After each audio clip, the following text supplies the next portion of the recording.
Coming to you live from deep within an icy and very disorganized radioactive wasteland. We're the survivors of the alt-right apocalypse, once more wading into battle against the lying, absolutely lying Barbie zombie hordes with Rantzerker.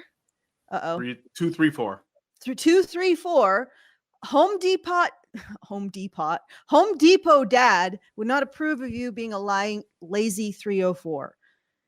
I am your host, Allison, and with me is Hannah and Brian. So we're going to be ranting with Hannah today, not Karen.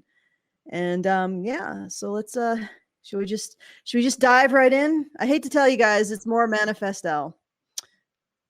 More Manifestelle. You don't really hate I don't know Manifestelle, so this is, you guys get to see me learn about this person live. Hannah is a complete virgin to Manifestelle. To Manifestelle, yes. Yeah, so it's like it's a combination of reacting to Manifestelle, and then you get to see Hannah respond to this entity for the very first time. So it's like is this woman that we're seeing here her? Mm-hmm. Yes. Mm-hmm. This is she. Did she do that to her eyebrows on purpose? Yes. Oh, ow. Oh, I feel like this is already petty. I'm sorry, but okay, guys. Okay. I have done nothing to my eyebrows. You can see the gray hairs. I have opinions about that. I hate that kind of. I didn't realize that Hannah was an eyebrow purist, but yeah. Well, yeah. I never would have dated gals that did that to their face. Just to be. Yeah, this blunt. Is petty, but why did she shove her head into a bucket of fried chicken before going on? No, it's not that. It's I mean, so here's what gets me about it, and I'm gonna be blunt about this. All right, there's trying to look nice, and then there's trying to look sculpted. And a lot of people try to look nice because they want to be pleasant around other people. I know that there are women that wear makeup that's just like minimal or shape emphasizes the shape of their features and everything. But the minute that you try to look like she's going for the high tone bitch look, right? Yes. You haven't even heard her talk. You've already. It's not just a look; it's a lifestyle. And I know what I'm expecting when it's gonna be interesting to see if the impression that causes pans out. Just saying. Yeah. Well, don't spoil it for her, Brian. Based purely on physical presentation, Hannah has said that Manifestelle is going for, what was it? The high tone bitch look. The high tone bitch is that woman that walks in, sticks her tits out walks in like she owns the place and bosses everybody around and is more important than everybody and her opinion is more important than everybody and whatever she's sympathetic to is more important than what you're sympathetic to. Yeah. Okay. Well, we'll find out if that is accurate. Place your bets, right, everyone. Before. Oh, okay. Yeah, go ahead, Brian. Go ahead. No, before we start, I'd like to do the things as we always do. If you want to support the show and support Mia too, she's the one. She's my little companion over here. Go to feedthebadger.com/support. We're not above using pussy to sell the show. Feedthebadger.com. Does this mean that I have to find my cat videos now and put them up? Yes, we'll put up some cat videos. Feedthebadger.com/support to support the show.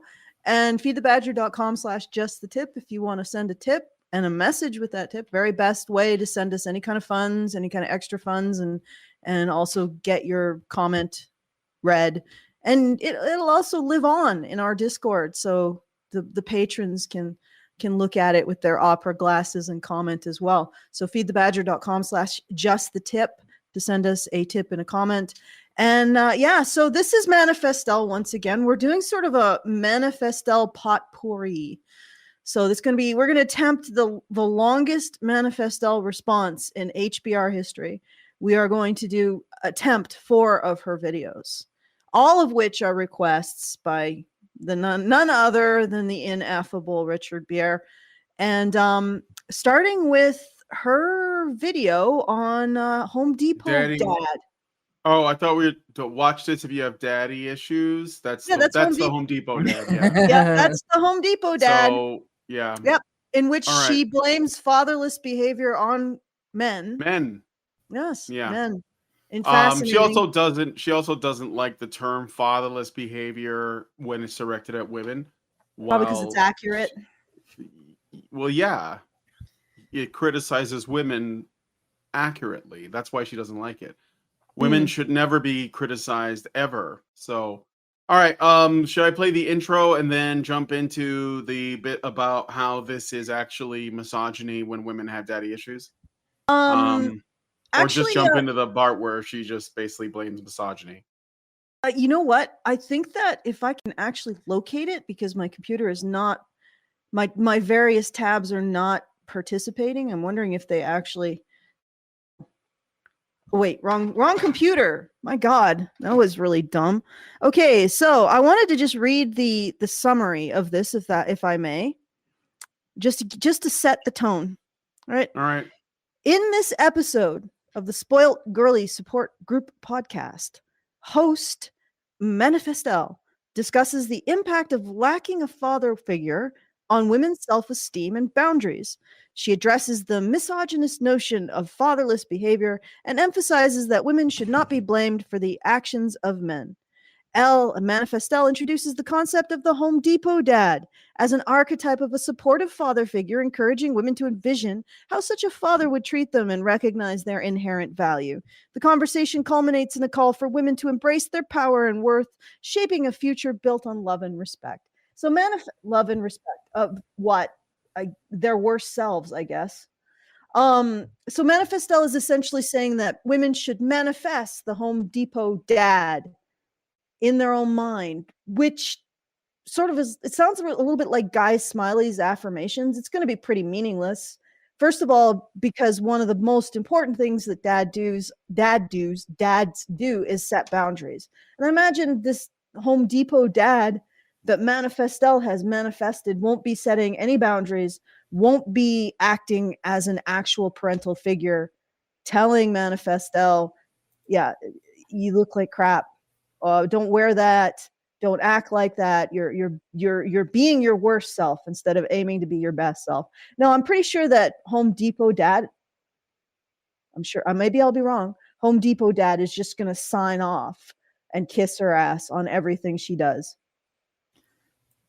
Probably. All right. Let's find out.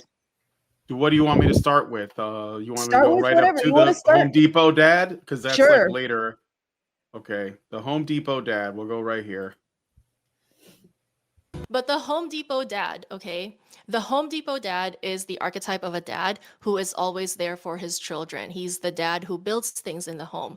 The dad who will drive to you no matter how far you are. The dad who will take you out of sketchy situations and situationships. The dad who treats you like Why would your dad do any of that? Like you want so essentially, actually, this is an interesting twist. I didn't predict this. So essentially the Home Depot dad is the Victorian dad who has that much authority over your life. Well, it's not, though. She's not describing authority. She's describing ride or die.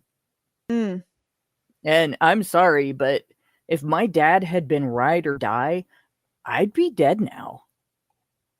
Like, my dad wasn't authoritarian, although I'm sure I had friends who really thought he was. But he was definitely not ride or die. Like, he gave me guidance. He did things like telling guys, no, my daughter's not coming out to meet you. She's not going out with you tonight. Go home. And he did that more than once, because when I was a teenager, I had shit for brains when it came, especially to dating for a while. And so what she's describing doesn't really, she thinks she's describing a good father, but there aren't really a lot of guys that are going to do that. Men are accountable. They recognize danger. They recognize dumb ideas, and they try to instill in their children, don't just do whatever you feel like. Evaluate your ideas to see if they're good ideas or bad ideas. And if they're bad ideas, especially if they're dumb ideas, don't do those things. Right? This is not what she's describing.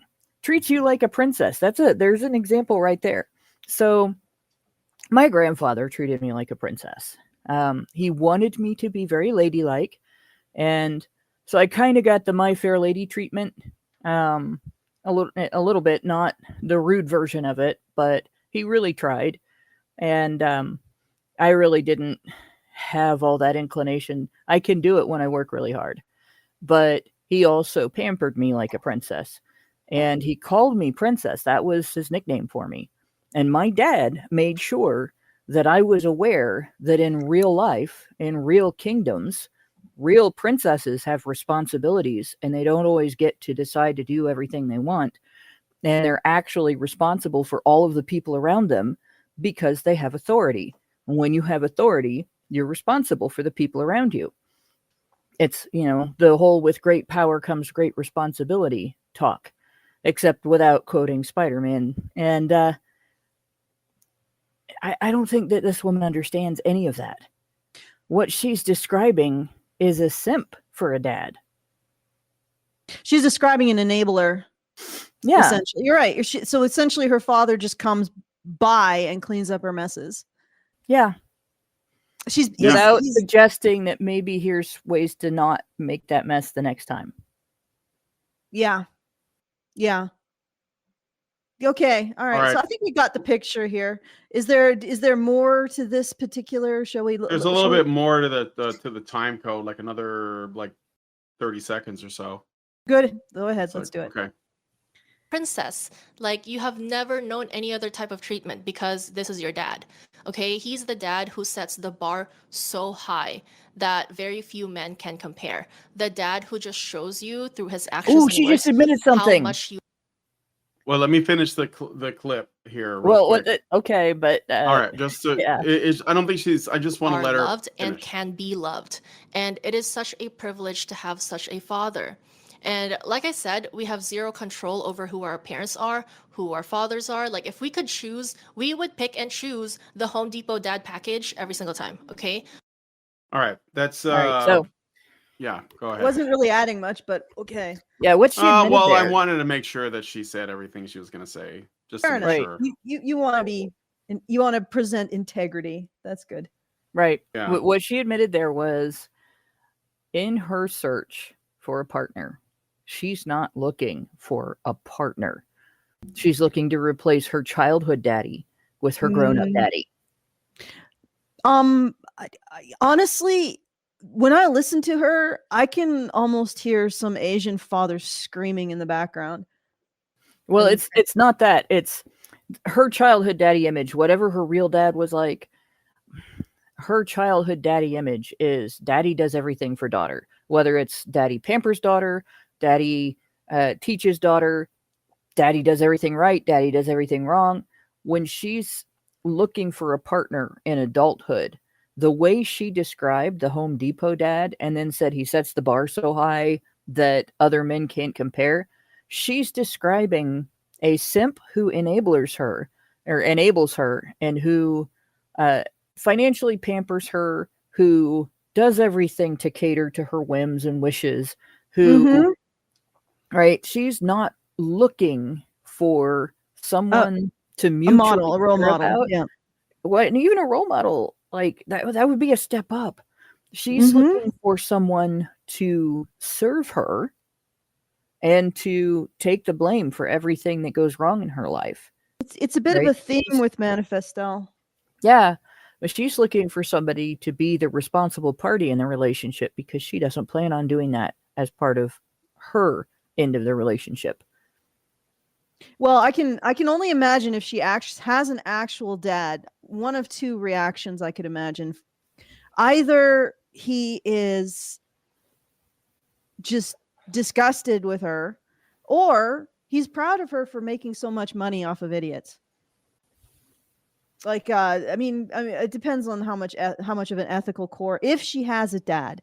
But as a person who also had a dad, an involved dad, what she's describing is not a father who cares in a true way, because a father who truly cares equips his children with the ability, the means, and the skills and the virtues and the ethical basis to navigate life. Why were you in situationships in the first place? Yeah. Is it because you are shooting? You're punching above your weight. I mean, like a dad, like my dad would probably have said, "Hey, you're punching above your weight." You know, like recognize that you're not a perfect 10. Moderate your freaking expectations and go after something reasonable. But he's also Dutch, so I mean, very blunt human being. But he wouldn't like. But the thing is that the more I get older, the more I realize how much that's been helpful in my life, to not be in love with the idea of myself, shall we say, and how that's actually helped me navigate the world in a much better way than a lot of the women that I see. Because the women that I've seen who follow the Manifestelle path, as soon as they can no longer, like, they hit the wall and then they can no longer manufacture the image that they haven't, their lives crater. And it's interesting because a lot of the times it almost seems like they don't even recognize how isolated they are, how much they've pushed everyone away with their behavior, you know, and how they've missed every opportunity simply because of fear of missing out. If I actually grab onto this opportunity, oh, there could be something even better. And I'm going to imagine this better thing, instead of just swallowing your pride and saying, this is mine, let's get on with it. And you know, like I think a real dad would teach you when to cut, you know, like when to fold them, when to hold them. It was already stuck in my head when you said that. Yeah, that's what a dad would teach you. When a good dad, when to hold them, when to fold them, when to cut and run, you know, when to be just like, you know what, know when to walk away, know when to run. Yeah, this is the best deal I'm gonna get, let's go forward with it. And I think that she invites women, and this Home Depot, you know, actually I will call it Home Depot. This I wonder how much she was smoking when she came up with it. This Home Depot dad that it's like, Home Depot. It's the dollar bin version of Home Depot. The Home Depot dad just like basically signs off on it. And really, that compulsive, the thing is that this is a kind of weird codependence she's constructed, where the men she wants to be with take an identity from constantly cleaning up after her, instead of facilitating her learning some level of self-reliance and independence. She wants these men to do everything for her. But here's the thing: if you are a spoiled gourdy and you've constructed your entire mentality around men doing shit for you, what happens when you don't get a man? Because you're not going to. Like, this woman is not going to get you a man. She's just going to keep telling you that you are owed a man who's going to fix everything in your life. He's going to fix your astigmatism. He's going to fix your weak left ventricle. He's going to fix your inability to just pee out that last teaspoon. He's going to fix the cat shoving her freaking tail in your face. He's going to fix everything in your life, right? That's what Manifestelle is saying. You got to hold out for the man who's going to fix everything. You got to demand that the man fix everything. He breathes and poops and eats for you. He's your life support system, and you only exist as a mere thought, a mere fart, mental fart, nothing else. That's spelled THOT. Yeah, I mean, you exist as a mental fart. You know, and imagine it's like, let me finish. Situation. But imagine, in every way, you should deny your own ability, because any time that you have to take the least amount of responsibility or effort for yourself, that is some man making it life unfair for you. And then she invites women to live in that state, and she gives them the opposite of tools to find that life support system that she then makes almost critical for them, for their own existence. You see what I'm saying? She's constructing absolute need in women, and this kind of self-righteous belief of denying your own ability to affect any kind of positive outcome in your life, that you need, that you are owed all of this. You are owed a life support system. And then she gives them no ability to get one. So what happens when you listen to Manifestelle? You incorporate all of this into you, and no man comes to save you. You have become the human equivalent of protoplasm. Okay, I will shut up now. No, it just makes me think of that hobbling scene from Misery. That's basically what she's doing. And imagine being someone who, say, when a problem comes up in your life, something sucks, and you have the Beavis moment. This sucks, change it. And you're not the person who steps up and actually does that. You have to wait because you're a woman and you can't fix it, because women don't fix their own stuff. You wait for a dude to come along and fix it for you. And if you're not satisfied with it, you just have to deal with it or whine at him until he changes the way he's doing it.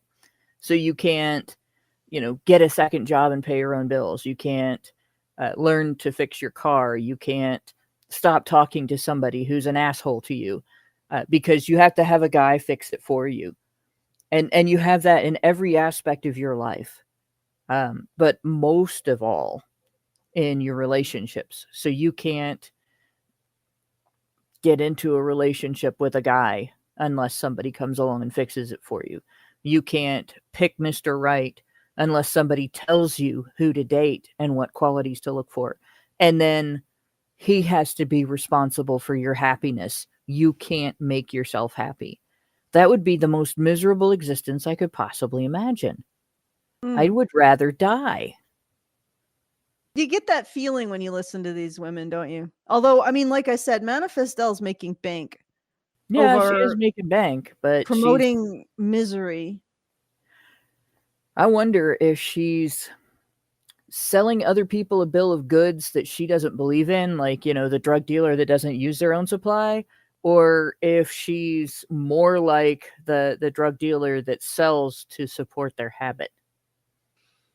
Don't know. I mean, the camera could stop rolling and she pulls off the face, and it's just some wholesome, Asian waifu with a husband and 5 children. Yeah, it's hard to tell, but I honestly wonder. And I think if it was an act, she'd have eyebrows. I'm gonna go back to this because so far she's kind of confirming my suspicions. She doesn't care about what she's talking about. You notice that she hasn't said anything about dads or partners in any way. That I looked for a guy that I wanted to take care of, not baby, but when I was dating, I wanted a partner that I would be mutually invested in, as invested in his welfare as he would be in mine. And I don't think she mentioned anything like that. She just, everything was about what can you do for me? Not, what can we do for each other? What can we be to each other? Well, fair enough, but she has been just talking about a dad. The thing is that she fails to recognize that the most critical part of a father is the boundaries that you learn from him, not the gifts that you get from him. Right. But boundaries and other characteristics. Like your dad teaches you responsibility and accountability. Your dad teaches you sportsmanship. Your dad teaches you try again over and over again until you get it done or get it right. There's a lot of things your dad, those are gifts. Dad By the way, teaches those you how are to take criticism. yeah, like a lot of gals will sit around and talk about things their dad gave them. I don't think so much of objects and wealth, physical wealth, material wealth. That my dad did what he could, and it was great, and everything. And I really appreciate everything he did. But the things I appreciate the most were those things where I learned life skills and character, things that would help me be a better person and do better in my life and do better in my relationships. Like those are the most important things. Mm. Okay, so do we have another time code for this one, Brian? Do you want me to just go to the next one? I mean, she does talk about how to make your own Home Depot dad, and then there's a section called Men Hate How to Make Your Own Home Depot Dad. Yes. And then Oh, there's gosh, a I hope section she's not called starting with adopting some old guy that doesn't know you. No, I I think it's I, about um like either trying to change your father into someone that is essentially going to help you get that bag while also securing your own bag, or it's about how to train the men in your life to be like that so that when you have children with them, because she did start this section by saying you can't choose your father, right? Yeah. But the truth is that your mother did choose your father. So are you attacking your mom when you criticize like the dads? Because that, I mean, obviously not. They didn't know. It's patriarchy covered their eyes. But I yeah, don't know. because Like it's starting to feel like you do know. I mean, if the guy has two other baby mamas, you pretty well, much signed on to be the third. obviously, yes, obviously, but she won't do that. Instead, we're just going to say that, you know, deadbeat men are the problem, and not that women choose to sleep with deadbeat men or have kids with deadbeat men, but just the fact that they exist. And yet, when women reward deadbeat men by having kids with them, then other deadbeat men will be like, well, I guess we're just going to get laid now because they're not picking based on their values or whether or not they're going to stick around. They're picking based on fifis and like, oh, I like the way he makes me tingle. I'm going to have sex with him unprotected. And if I have a kid, I'll have the government cover it. There's no consequences. So Yeah. the women are creating the problem. They're Yeah, I creating the mean, problem and they're perpetuating the problem and they're just blaming men. And it's like, there's plenty of men who are like, well, look, I don't want to do any of that, but I can't get the time of day.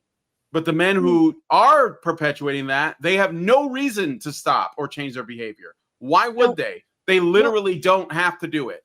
So, yeah, I mean, I don't yeah. know. People are not going to learn. That's all I can say. They're not going to learn. Well, no, they're not going to learn. Yeah. And part of fatherlessness behavior is a lack of impulse control. Yeah. Yep. Like, and that's And unfortunately. I mean, I would bet that it's multi-generational. I would bet that girls with fatherless behavior have mothers who also exhibited fatherless behavior. And Yep. I That's would how think they ended up with fatherless that children. exactly. So like this is but we'll never address it because we don't want to hurt women's feelings. So, Nope. But anyway, let's do you want No, to get we don't want to into hurt women's feelings. We just want them to be hurt. Yeah. Yeah. Instead of actually criticizing women, we'll just let them fall off the cliff and dash themselves on the rocks below. That's the better outcome. That's the outcome that means you care about women. Ugh. Yeah. Okay. All right. Let's All right. just continue. I'm going to play the men hate good men section. And I know that obviously a mother's love is also important and powerful, but we live in a world, in a society where young girls and women absolutely look to men, father figures, fathers, for validation, for reinforcement, for love and affection, especially if these young girls grow up to be women who date men. Like there's this Okay. saying And it's that not, people she's not wrong. No. Wait. Women, What did she leave out? What did she leave out? Let's go back again. I want you to listen to this. Okay? What is it she's expecting men are supposed to give to women? where young girls and women absolutely look to men, father figures, fathers, for validation, for reinforcement, for love and affection. So that's she it. didn't mention any kind of guidance, and that's the thing. Like I don't think I ever looked to my dad for validation. I looked to him for guidance, and sometimes that guidance came in the form of, "Okay, you got it now," but it's not. You're a good person. You're the best. You're the smartest. You're the prettiest. Whatever, women and girls look to their dads for validation about. It was, I'm satisfied with what you've done, or I'm particularly happy with what you've done. I'm glad that you got it. And I don't know. If you have to have validation from other people all the time, it's not a sign that you're trying to do the right thing. It's a sign that you're insecure. Yeah, you're pathetic. It's a difference between, it's vanity, right? Mhm. It's a Yes. difference between taking satisfaction in a job well done because you know that the effect that the job was created to have is going to take place. And I always use the same thing when I talk about this, cleaning a toilet, right? Because people think about jobs that are prestigious and they think about jobs that are high paying and stuff. When you clean a toilet, like I clean toilets as part of my job, and I do it the absolute best I can. When I get done, it's clean, it's shiny, and it doesn't stink. It doesn't have germs all over it. The next person who sits down isn't going to be thinking, "Gosh, I wish I didn't have to do this here," right? They won't have to think about the toilet, and that's pretty much my goal. I don't want somebody to come in and say, "Oh, look how beautiful the toilet is. Hannah did such a great job." Mhm. I don't want them to have to think about the toilet. And if your goal in life is to make yourself, instead of the job, the effects that the job you're doing are supposed to have, the important thing, the center, and the thing that people think about the whole time, in my opinion, you're a failure. Unless the job is entertaining people and getting them talking about you. Like, I would exclude, entertainers that are maybe, well, gosh, even singers, it's more about your voice. Instrument players, it's more about your instrument. Actors, it's more about the role you play. But the goal there you have to have that for PR, right? But for the most part, for most jobs, the goal is to have people be satisfied with what you did. And I think women miss out a lot on Mhm. that sense of satisfaction in their life.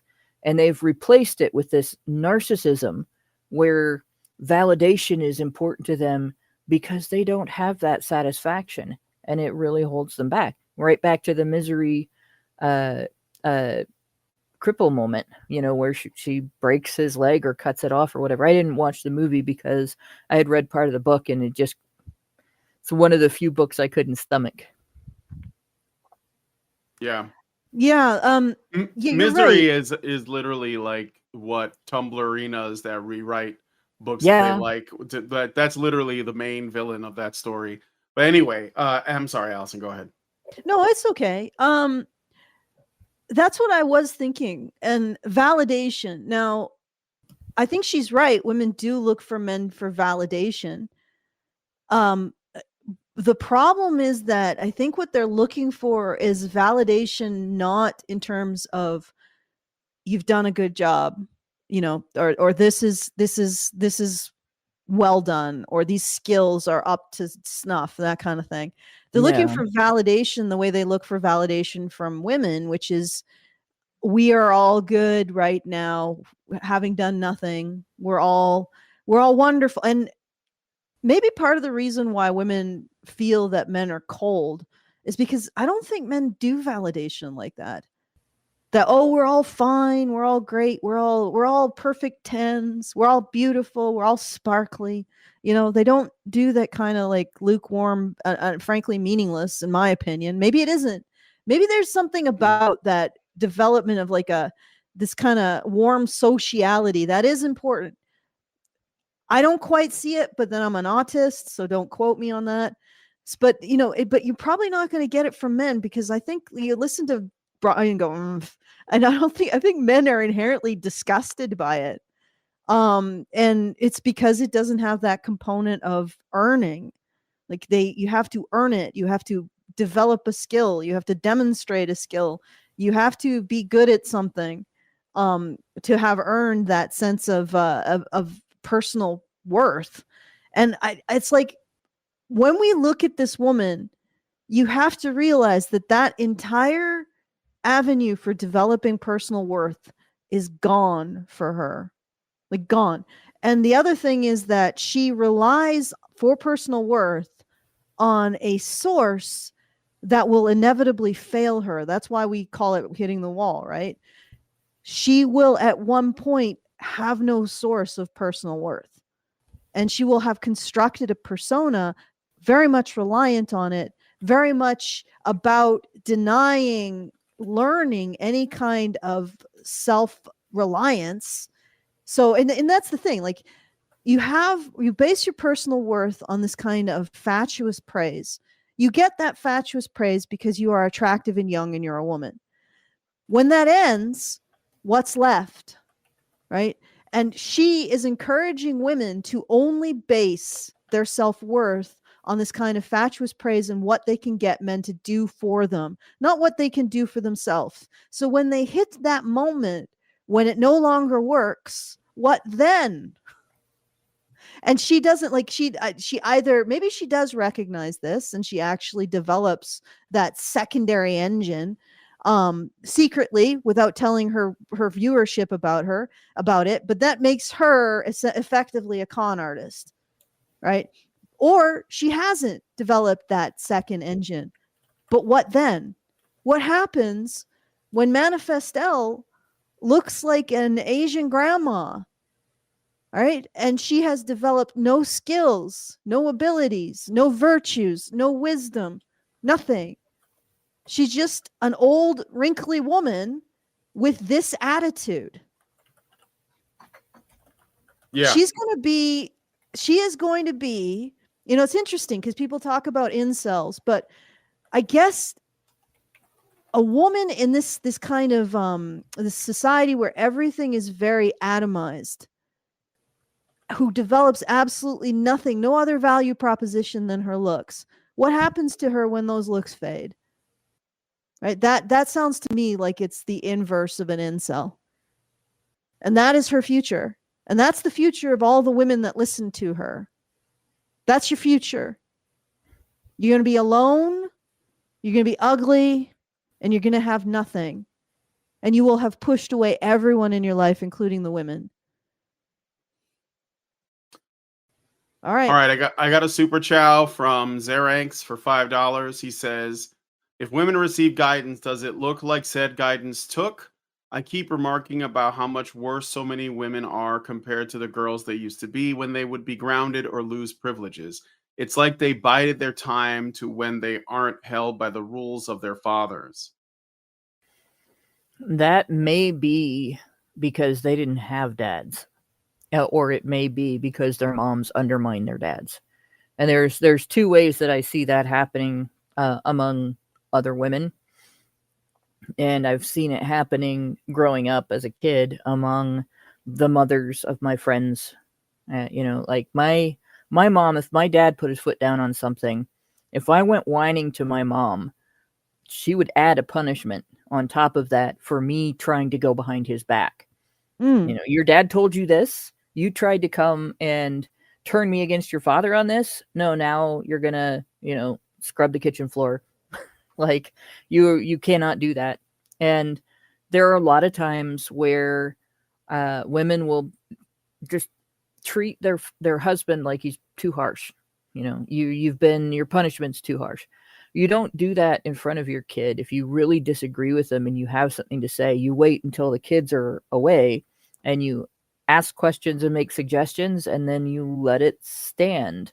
If he doesn't change his mind, you let it stand. Because if you don't, you teach your daughter that authority doesn't matter, and that when she encounters consequences for her actions, there's going to be a rescue. And it's really a bad thing to teach a kid. And like, you can't do that to a girl if you want her to grow up and be able to live her life without essentially facing a bunch of consequences that she can't escape because she expects to be able to escape them and does stupid things. It's really dangerous to do that, and it's like, I noticed somebody in one of our chats talking about, his daughters are his heroes. And the first thing I thought is, God, I hope they're adults. And it looks like they are, because one's an ER nurse and the other one started her own business. So, okay, you can call them that as adults. That's one thing. But when you say that to your 6-year-old who hasn't done anything yet, what you're telling her is she doesn't have to have any character in order to get credit for having character. She doesn't have to learn math in order to get an A in math. She doesn't have to, become a nice person in order for people to have to treat her like she's a nice person.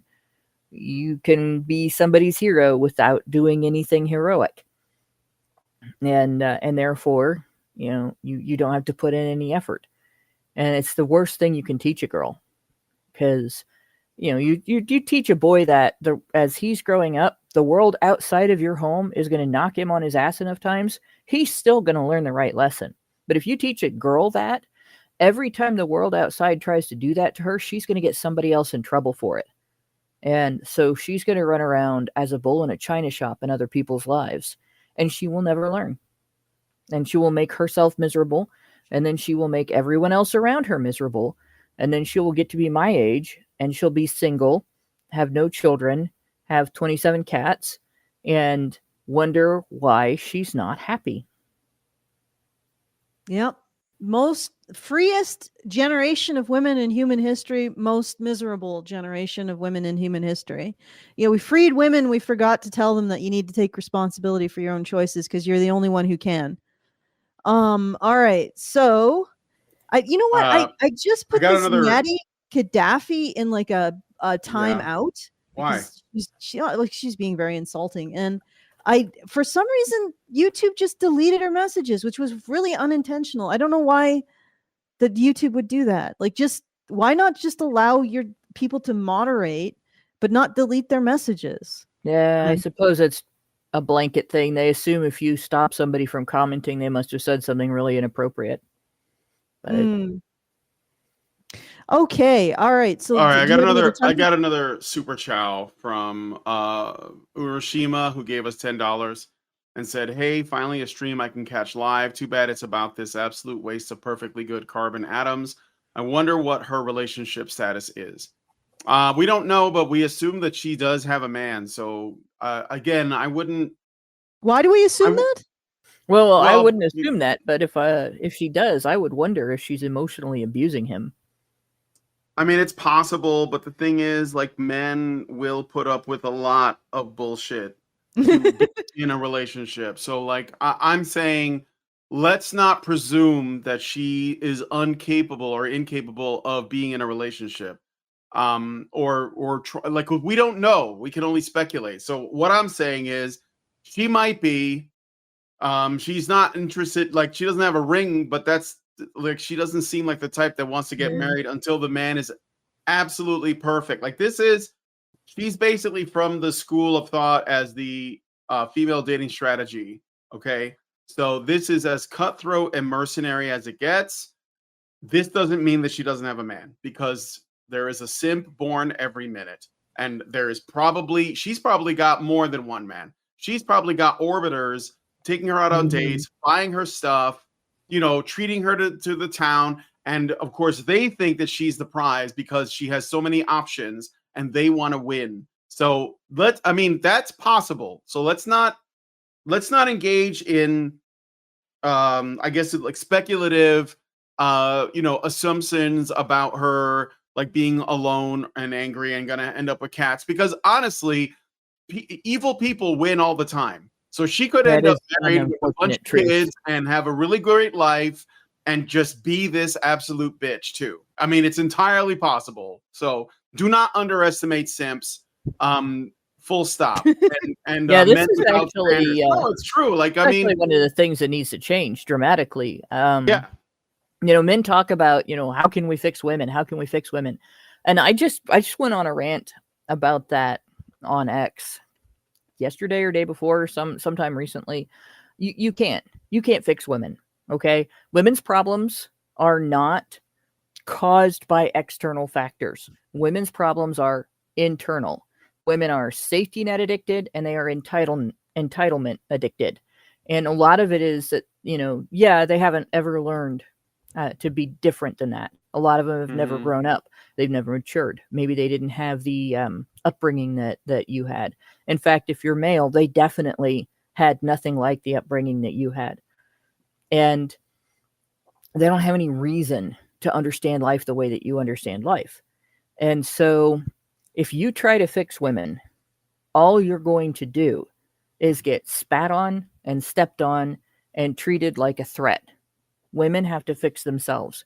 And the only way to deal with that, to allow that to happen, is to do the same thing that you have to do with a drug addict, right? Stop paying women to make stupid choices. Stop paying their bills. Stop enabling them. Step back and give women the space they need to fall on their asses and then have to sit there and think about, how did this happen? How did I end up here? What do I do now? And figure out that they need to do better themselves, that they can't just rely on entitlements and safety nets, that they have to act like adults. And it's going to be generational. It's going to take more than a whole generation for women to go anywhere near back to being the kind of partners that they were before feminism, before the level of gynocentrism that we see now. If you've got daughters, raise them like they're sons in every way that matters, every way that develops character. You still have to raise them like they're the ones that have the keys to the uterus, right? But raise them like a boy that has the keys to the uterus. It's responsible for guarding it, and not the person who's vulnerable to having it used against their will, right? The keys to the castle where the children are living. Because that's what women used to be. And women can be that again. But you can't make it happen. Women have to do that. Women have to be responsible for themselves. I think that we're starting to see that more and more with the number of men who are just opting out of dating entirely. I mean, that's just going to get worse. And the thing is that it's almost like it's self-correcting as women like Manifestelle go on YouTube and promote her attitude. There are more men, like, I guarantee that Manifestelle has ensured that a good percentage of the female population will remain single, because men look at this and they say, no, I don't want it at all. So For some should we reason, move on? Should we move on to the next video? Because we've been going from this one for a while. Yeah, I guess so. So there's no other time code in it there could be, but I mean, we got 3 other videos and you guys chattered quite a bit on this, just a little bit of this video. So I don't know how much time we can give to the other parts. I mean, maybe all right, yeah. Y'all knew how verbose I was before you asked me to come on and do this. So I know how verbose you are, but Allison's the one that said, let's do 4 videos. Fuck it. Fuck it. Let's just do like the Lord of the Rings trilogy of videos. Okay, all right, fine. We'll go to the next video. What is time? Time? What is that even? Okay. It's that thing I don't have. Okay, so next one, let me pull it up. So we got women's wholesome obsession with sex workers. The village disappeared. Now what? And I married a monster. Let's go to women's wholesome obsession with sex workers. Okay.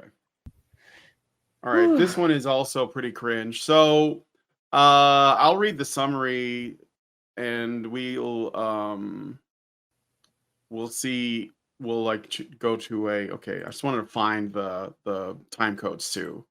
So, because this one doesn't have chapters. She's a little inconsistent on putting chapters in. So the summary is, this conversation explores the rise of 304 talk, which is talk is in TikTok, and 304 is in ho.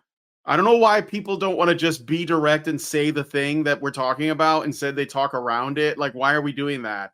It's like saying the N-word. You're putting the word in my mind when you say that. So like, what are we even pretending to do? But anyway, the normalization of sex work in contemporary culture, particularly through platforms like TikTok. The discussion delves into the complexities of empowerment versus exploitation within the sex work industry, examining historical context, cultural perceptions, and the intersectionality of experiences among workers. The host emphasizes the importance of recognizing shared experiences among women, because that's what it's always about, regardless of their roles, and challenges societal stigmas surrounding sex work.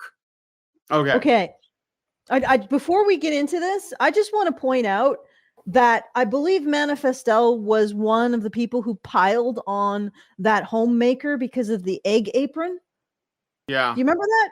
So this man, there was a homemaker, the egg apron gate. I'll explain it to you, Hannah. There is a homesteading woman who used to be a ballerina, and she left being a ballerina to stay at home to create a farm to raise children, start a family, like live on a farm. Yeah.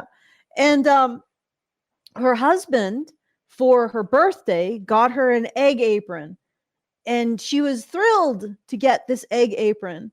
And Manifestelle and all of her, and the host of harpies descended on this woman and her egg apron and said it was a sign of oppression that her husband got her a practical item related to her chosen vocation, which was homesteading, right? Because she wants to pick eggs for her family's breakfast. And it wasn't even like just a random egg, he just threw it in a car. He actually found this egg apron in like Europe.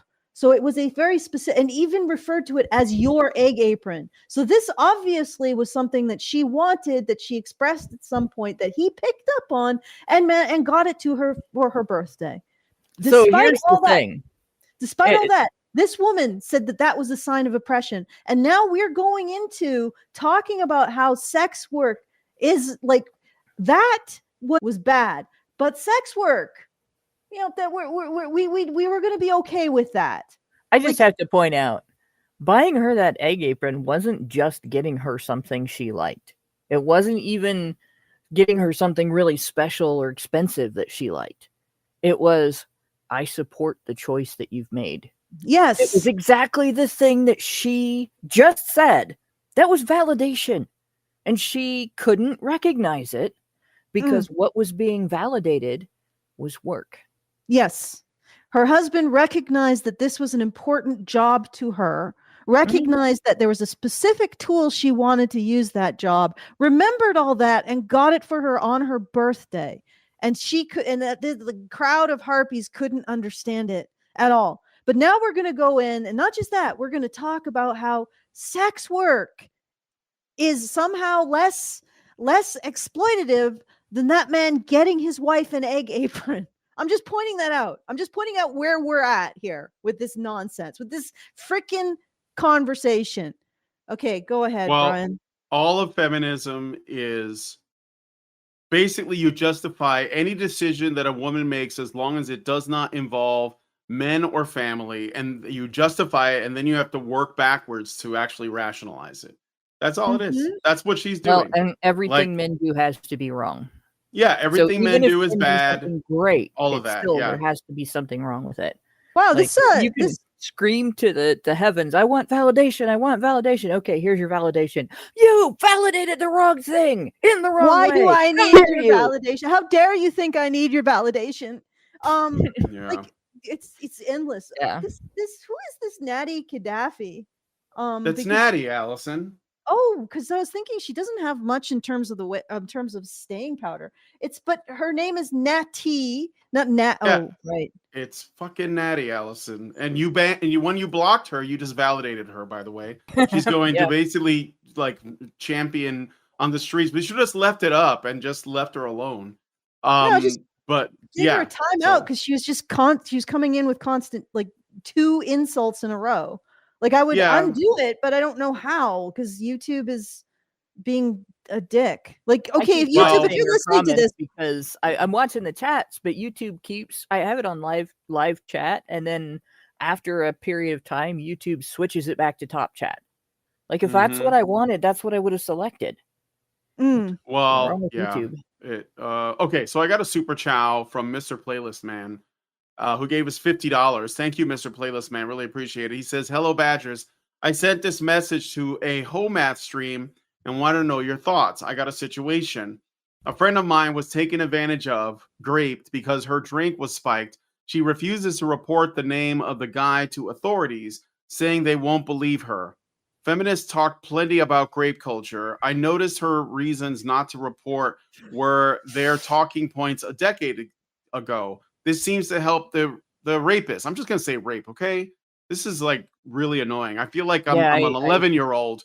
Do you think they were aware that their activism would actually enable victimizers to get away more frequently? Well, They yeah, I don't care. think that Yes. so it is because they want to Okay. perpetuate it so that they can claim that it exists. So yeah, that's Okay. on purpose. Like the people who put these policies and these studies out here and all this like bullshit propaganda funded by the fucking CIA, by the way, they do that on purpose because it creates more instances so they can further justify doing more of this shit and getting more money. So yeah, All right. it's totally by design. They're safe from this stuff, by the way. It's not going to happen to them. I need to answer to this Okay. because this is something that okay. Yes. And in fact, feminists have specifically chosen to increase or maintain the rate of rape in order to promote their ideology. And I will say that outright. There was a time in the 80s where the work into this field was more in psychology and sociology. It wasn't dominated by feminists. And feminists had a discussion over whether or not to promote interventions which would potentially reduce the rate of rape, but ran counter to their ideology. And of course, the ideology won. So they literally blocked and refused to support or promote interventions that would have reduced the rate at which women were raped because it didn't fall in line with their ideology. They put their ideology first ahead of women. And when I realized this, and then there was another piece that fell into place after the Amber Heard trial, when there was a feminist director of an NGO who said that the trial was a bad trial because they didn't get in the funds that they wanted. And I realized that all of this is to promote their ideology and promote their ability to make money and have clout as a result of that ideology. And furthermore, I can speak specifically to the situation that your friend is in. No, the authorities will take it seriously. And in fact, rape in the US is prosecuted and ends in a conviction 8 times more than any other violent crime. 8 times. So other violent crimes end in conviction 2%. Like I mean, the process is difficult, right? It's not going to be easy. And maybe that's one of the things that are pushing her away. But the idea that she is not going to get a conviction is ridiculous. Of course, the window has closed to find out whether or not she was indeed subject to a date rape drug. So it's going to be difficult now. But the idea that women cannot get convictions for sexual assault is an unbelievably nasty feminist fiction. If you report and if it is credible and if it is actually a crime, you are more likely to get a conviction for sexual assault than any other crime in the UK and in the US. Bam. So don't listen to the feminists. Do indeed report it, and do not listen to any men who say, "Oh, well, I'm just doing what all men do." No, bullshit. Rapists know what they are. They are specifically looking for rape. If you don't want to do it for yourself, do it for the next woman or man, because a lot of rapists are indiscriminate, right? So this is pernicious bullshit. The feminists, in their pursuit of power and money, have made the world worse for women. And that just blew my flipping mind when I realized it. I'm like, it's one thing for feminists not to advocate for men. Yeah, I think it's horrible, of course, because I am a men's issues advocate. But at the same time, if they want to specialize, so be it. But then I realized the only reason why they specialize in women is because women make a tasty steak when they're slaughtered. That's it. They specialize in women because women make money for them. They're freaking madams, pimps. It's unfreaking believable. And that the idea that they don't even care about women. All right, fine. They don't care about men. That's par for the course. But they don't even care about women. They use women and women's causes to make money for themselves. Okay. Sorry. All right. This So I is also really- have something to say Sorry. about this, and it's probably not going to be very popular, but there have been a couple of studies into the whole date rape drug phenomenon, and the overwhelming majority of the time, when a gal thinks that she has been subjected to a date rape drug, she actually just drank more than she realized or paid Yeah. attention to, and did something she shouldn't have done, and is now blaming it on a guy. And it's not that it's wise to have sex with somebody who's been drinking. And it's not frankly, I wouldn't advise hookup culture at all. But don't, unless you really know, like somebody saw this girl get drugged, and then somebody else, another witness can attest to the fact that the rape happened and that it was somebody taking advantage of her being incapacitated. Because if you had the experience that I have, like I grew up in an area where drinking was very frequent and common among young people. Like you've heard probably of the Steubenville case from back in 2012 where Anonymous got involved. I grew up in Northwest Ohio, not Northeast Ohio, but that whole area of the state, and probably the southern part of the state as well, it's very largely a teen drinking culture and has been for decades. And I've seen lots of gals who will have a few beers or several and then grab the nearest guy by the shirt, drag him off to another room and fuck him. And I hate to be that blunt, but that's the fact. And, some of the gals I went to college with behaved that way for a few years and then took gender studies and then came out of it and went, oh my God, I've been raped like 37 times. No, you haven't. If it was your idea and you grabbed that guy by the shirt and dragged him off into a room and fucked him, he didn't do something to you. Your actions still matter even if you're drunk. That's not just a standard that applies to men.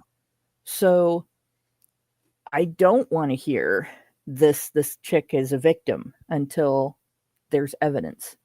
And if she took measures to avoid the evidence, waited until it was too late, refused to go to the cops, to me that indicates that the evidence doesn't support what she's saying. And I don't know your friend. You know your friend. You know whether you can trust her or not. And I don't. But I do know that most of the gals that I have had experience with, I wouldn't believe them if they told me that story. I would think maybe they believed it, but it might not necessarily be true. And a lot of times they believe it because, like Allison talked about, that's that narrative that feminists give them. But they don't necessarily believe it because that's what happened. There's that, but then there's also the possibility because sometimes it is. Sometimes it is what happened, but it is what happened, and now a much tinier there's no percent. way. There's no way to determine that because Right. she didn't go to the police because feminists told her that she won't get a fair shake. Yeah, just from my perspective, in an unknown case, like say I know absolutely nothing else about the case. I know nothing about the gal. I know nothing about the people involved. There's a much larger chance that it's a situation where there was no rape. And, maybe there wasn't even any sex. There's been a couple of instances where gals have thought that they had been sexually assaulted when nobody touched them. And it's just, they woke up next to a guy who was also passed out. So Mr. Playlist Man has sent a few more super chats. Maybe we should read them. I'd like to read those. Okay.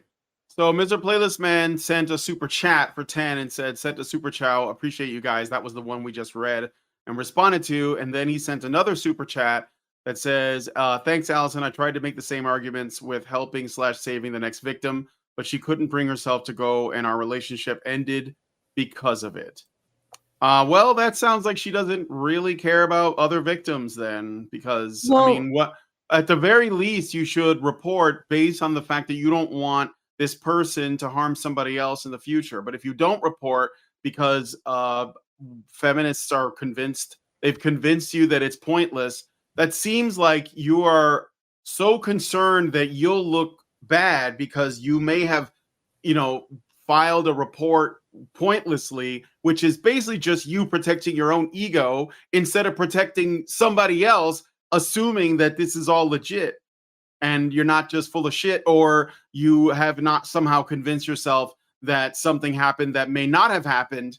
I don't know. I mean, I'm just saying at the end of the day, put your ego aside and do the right thing. That's what you have to do. If you don't do that, then I don't have a lot of sympathy. So anyway, then he gives another super chat for 5 and says, for context, she used to be an ex and it happened 2 months after I moved out. Okay, thank you for that. I don't know if there's anything else here. Super Chow. No, I read she everything. Went to her ex and said, "Oh, I was raped." That's what that sounds like.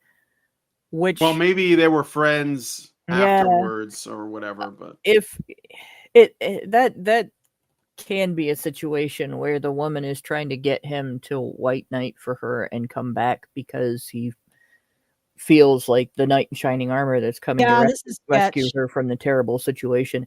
It's not always the thing. Like sometimes that can still be legitimate, if you stayed friends and you were, but there's another aspect to this that I'm going to point out.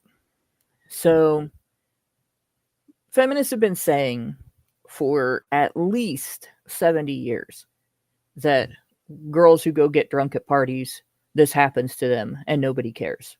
All right. So when I was growing up and I was in school, even though I was stupid about which guys I dated, I didn't go get drunk at parties. Right. I hung out with gals that did. And I even went to a couple of parties, but I didn't go get drunk at parties. And I didn't go as a single gal either, because, you get told that you go get drunk at a party, this might happen to you. If you don't want that to happen to you, then you don't go get drunk at a party. That's if you're at risk. Just like if I thought a high percentage of people who got on a bicycle broke their neck, I'd never ride a bicycle. I don't ride a motorcycle because of the number of accidents that happen with motorcycles that are fatal. Or, well, I've worked in healthcare and I've taken care of some people that have had catastrophic motorcycle accidents, and you couldn't pay me to get on one of those things, especially not in city traffic. But in any case, that's the way that I figure I would act. I'm not going to do this because it's too risky. So when women hear all their lives, if you go into this environment and you behave this specific way, it creates a high risk that you're going to get hurt. And then they go into that environment and they behave that way. It's not proof that they wanted to get hurt, but it's just about the stupidest and most careless thing you can do. And it goes right back to my statement about stop paying women to make stupid choices, right? Stop cleaning up after girls. Stop coddling them. Raise them to make better choices. If you love your daughters, if you love your sister, if you love your female friends, teach them to make better choices. Show an expectation that they make better choices. Encourage them to not get hurt. Instead of cleaning up the mess all the time. Okay, so we've sort of derailed this into like it's not a bad thing at all, because this is stuff that needs to be taken. Although I think one of the other videos is more topical to this particular super chat. I think that what's happening, Mr. Playlist Man, is a little sketch. I'm not. What I'm actually curious what Homath said about it. If you want, you can just send a message in the chat window. I think we should finish off this video because we're gonna be here forever. Okay, so All right. this is about the sex work. So she is basically saying women who are not sex workers, and she includes herself in this, are just like all about this 304 talk where sex workers talk about like how, you know, how much money they're making and stuff like that. So And I think we are getting to the part of awakening where we are seeing that as women, we are no different than the quote unquote 304s who participate in S work or FS work. Because under patriarchy, we are all women, we are all housewives, and we are all S workers. In a world where, in general, men sexualize women at every interaction, it goes to show that Actually, these interactions with Manifestelle, men. you can solve this problem easily. Just pay for the man. Yeah. Just pay for the man's time. Have a house husband. You know, get yourself a younger man who will appreciate you paying for his hobbies and his food, you know, and his entertainment. There, now you're not a sex worker. I'm guessing yeah, you but don't like she that. doesn't want to fix any problems. But That's she not doesn't what this want- is about. She's not going to tolerate the fix. She doesn't recognize the agency in the situation. All right. Men don't sexualize women. Very, very, very few men in the world ever sexualize women. Men respond when women sexualize themselves. Women sexualize themselves all the time, right? It's a constant process, and some of it's instinctive, and some of it's a response to liking the attention they get, right? And some of it is just women like sex too, and women should be allowed to make those choices for themselves, all right? But if you're going to make those choices for yourself, you don't get to blame somebody else when you don't like the outcome. So if you're not cut out to be a sex worker, don't complain when you act like a sex worker and you get treated like a sex worker, right? And then at the same time, if you're not a sex worker and you're living vicariously through one, oh, look at all the attention this woman gets. I would love to have that same attention. I don't have the constitution or the stoicism to do that job and get that attention and enjoy that reward. I would be miserable. And that's like, I wouldn't want to do that job. I would be miserable. Okay. So I haven't tried it, and I'm not obsessed with doing that job because of that. I think most people are not cut out to do that job. I think most people that do that job are not cut out to do that job. And so you don't get to live vicariously through them and then call them victims. You don't get to live vicariously through them and then play victim of their lives, right? You be who you are, and you enjoy your life, and you let them be who they are and make their own decisions and deal with the consequences or get the rewards or whatever, and leave it at that. But she doesn't understand any of that agency, and instead she has to create a victim narrative and then blame men for women's choices. Everything she's talking about there is women making decisions what to do with their own bodies, right? Women making decisions what to do in terms of their own relationships, and women making choices in what kind of work they're going to do, how they're going to earn their money. Nothing in that is men's fault. Nobody hooked you around the neck and forced you to become a porn star. All right. You either do it or you don't. Don't be jealous if somebody else does it. And don't be treating men like they're to blame for some victim-y experience if somebody else does it. Some victim. Yeah. Victimitis. The victim. Inflammation of the victimhood. What I think she's doing is, again, this is the same thing. Deploy feminist logic, then work backwards to justify it. So essentially, sex work is real work. This is what her claim is. Therefore, because it's women that are involved, we must support them, even if we ourselves wouldn't do it. How do we do that? Well, we have to make them relatable. How do we make them relatable to, how do we make prostitutes, let's just call it what it is. How do we make prostitutes relatable to regular women, like mothers and like regular women that don't want to engage in that? Oh, I know. We'll say they're all the same under patriarchy. Well, how does that work? One of them is chosen to be a wife and a mother, and the other one's chosen to be a hoe bag. Well, why don't we just say that all wives and mothers are actually hoes as well? And that all hoes are mothers in some way. And then we'll say we're all the same because men. So this is what she is trying to do. This is basically we're all in the sisterhood, guys. No woman makes a bad choice unless, of course, she's a pick-me, in which case she is exiled from the sisterhood. But you can do all the other things. You can be a complete, prostitute, make lots of money off of men. That means you're exploiting them, but also you're a victim of them because reasons. She goes into like things like why, it should be like legalized so that women don't get pimped out or whatever. The criminalization is victimizing to women, and all this other stuff. And so like that's basically the concept. The concept is all women are the same, no matter what their job is, because patriarchy. That's her argument. I'm not making that argument. I'm explaining her position. I'm explaining feminist logic. Yeah, I know. Okay. Okay. I just want to point something out here. All right.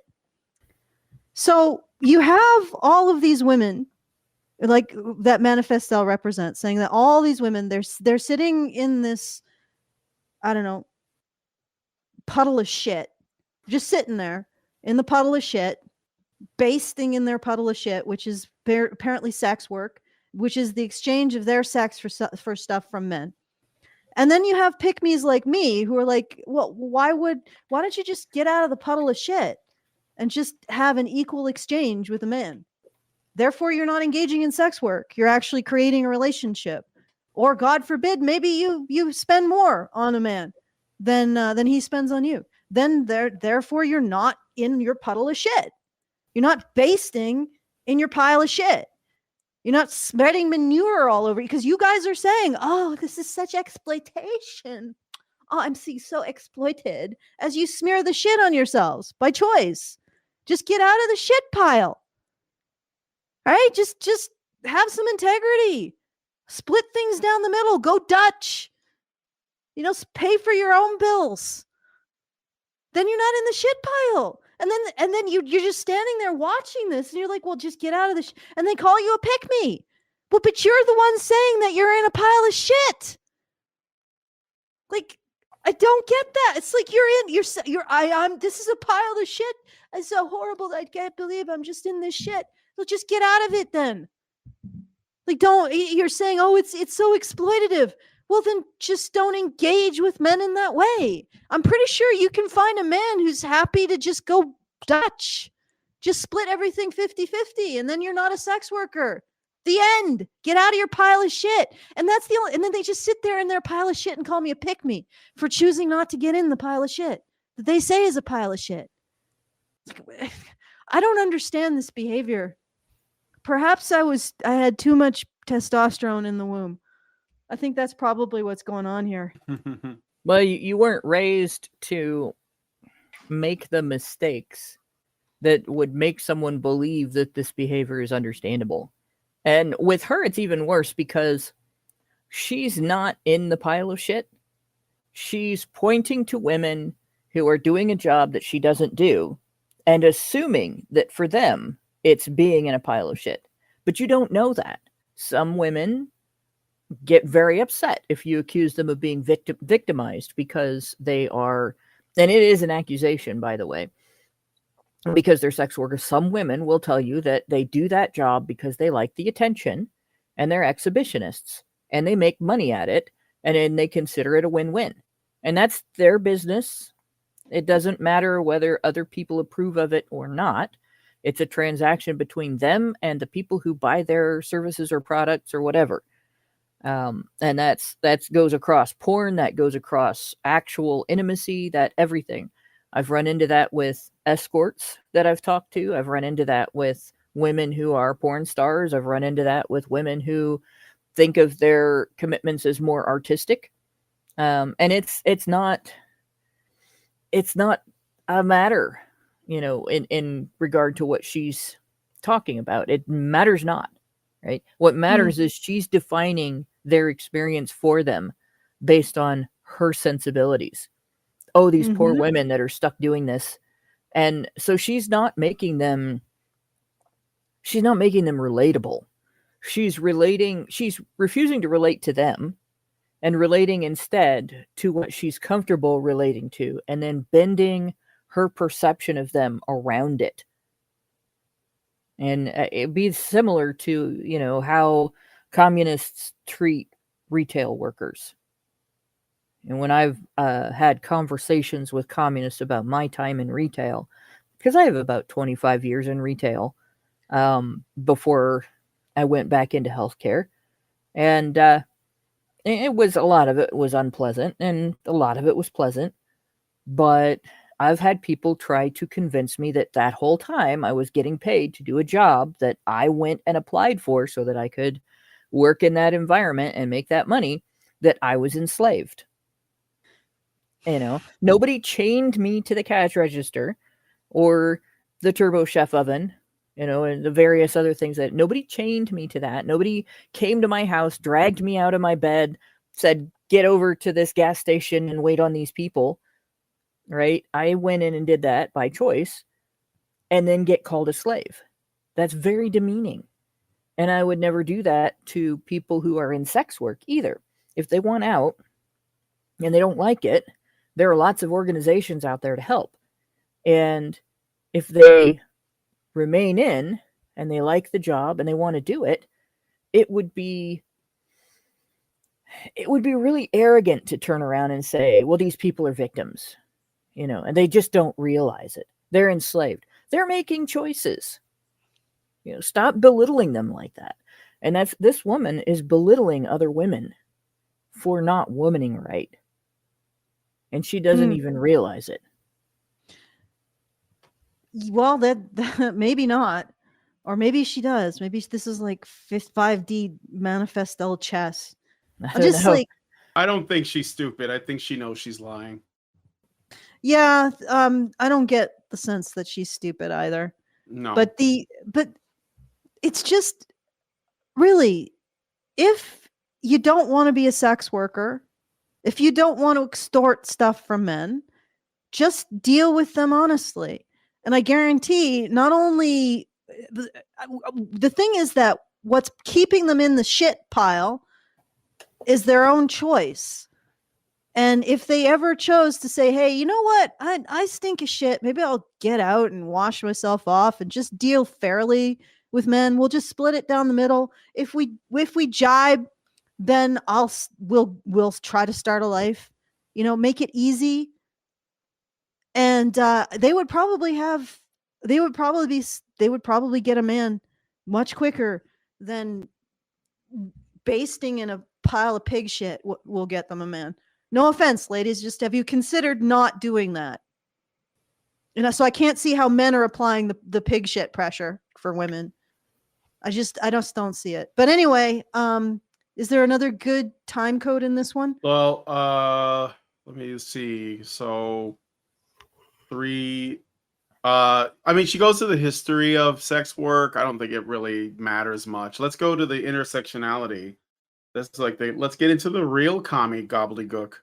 1140, maybe right about here. And broader reach. And so this history section gets us into the debate of whether S work is empowering or exploitative. And honestly, it's complicated. People who argue it's a that false S work is dichotomy, empowering actually. point to Something doesn't have to be empowering because it's not exploitative. It could be just neither, right? It's like asking if working as a sewer maintenance worker is empowering or exploitative. It's a job. Yeah. All right, let's keep going. To these reasons. Number 1 is autonomy and agency. So people who say that S work can be a form of personal empowerment, they believe that S work allows individuals to exercise agency over their own bodies and how they choose to earn a living. And I want to emphasize the word choice. Every job here. does that. this being a freaking homemaker. How is it that being a homemaker is exploitation, but sex you're work not- isn't? Again, feminist logic, okay? According to feminist logic, sex work, you get paid for it. Housework, you don't get paid for it, even though Except you're getting that a you home do. and a family and but again, that let's not explain the thing that they're lying about as though they're going to say, "Oh shit, I never considered that." No, obviously No. they know they're lying, but the claim is, or it's built on this false idea that a woman who is married to a man is being exploited by her man if she's even engaging in, like, wifely duties, which is not really a thing that we see most of the time. People just share in the the chores, and if you lived alone as a woman, you'd have to do those chores anyways, so it's not like a man magically creates work for you to do. But that's not the point. The point is that she's lying, and so we have to accept that this is a lie. And I'm going to say that instead of calling her stupid, because I think calling her stupid is, number one, it gives her an out, and number two, it's a bit insulting. When you call her a liar, I think you're being more precise. So I'm just going to go with lie, and that's yes, obviously. And she's also sort of like, she is technically describing what pro-sex feminists say, but she's not really disagreeing with them. So she's presenting it like, well, this isn't my opinion, but I don't have a problem with it, right? So it's like giving her a bit of plausible deniability as well, because she does acknowledge in the beginning what she's doing right there. It is kind of she's implying that you're only making a decision about what to do with your own body if the decision is in regard to sexual behavior. So when I choose to take a job, and one of the tasks in that job, let's go back to toilet scrubbing, right, involves taking cleaner and towels and paper towels and a scrub brush and going to town on a toilet. That's me choosing what to do with my own body, right? I'm exposing myself to germs. I'm exposing myself to smells and grossness, and I'm doing manual labor.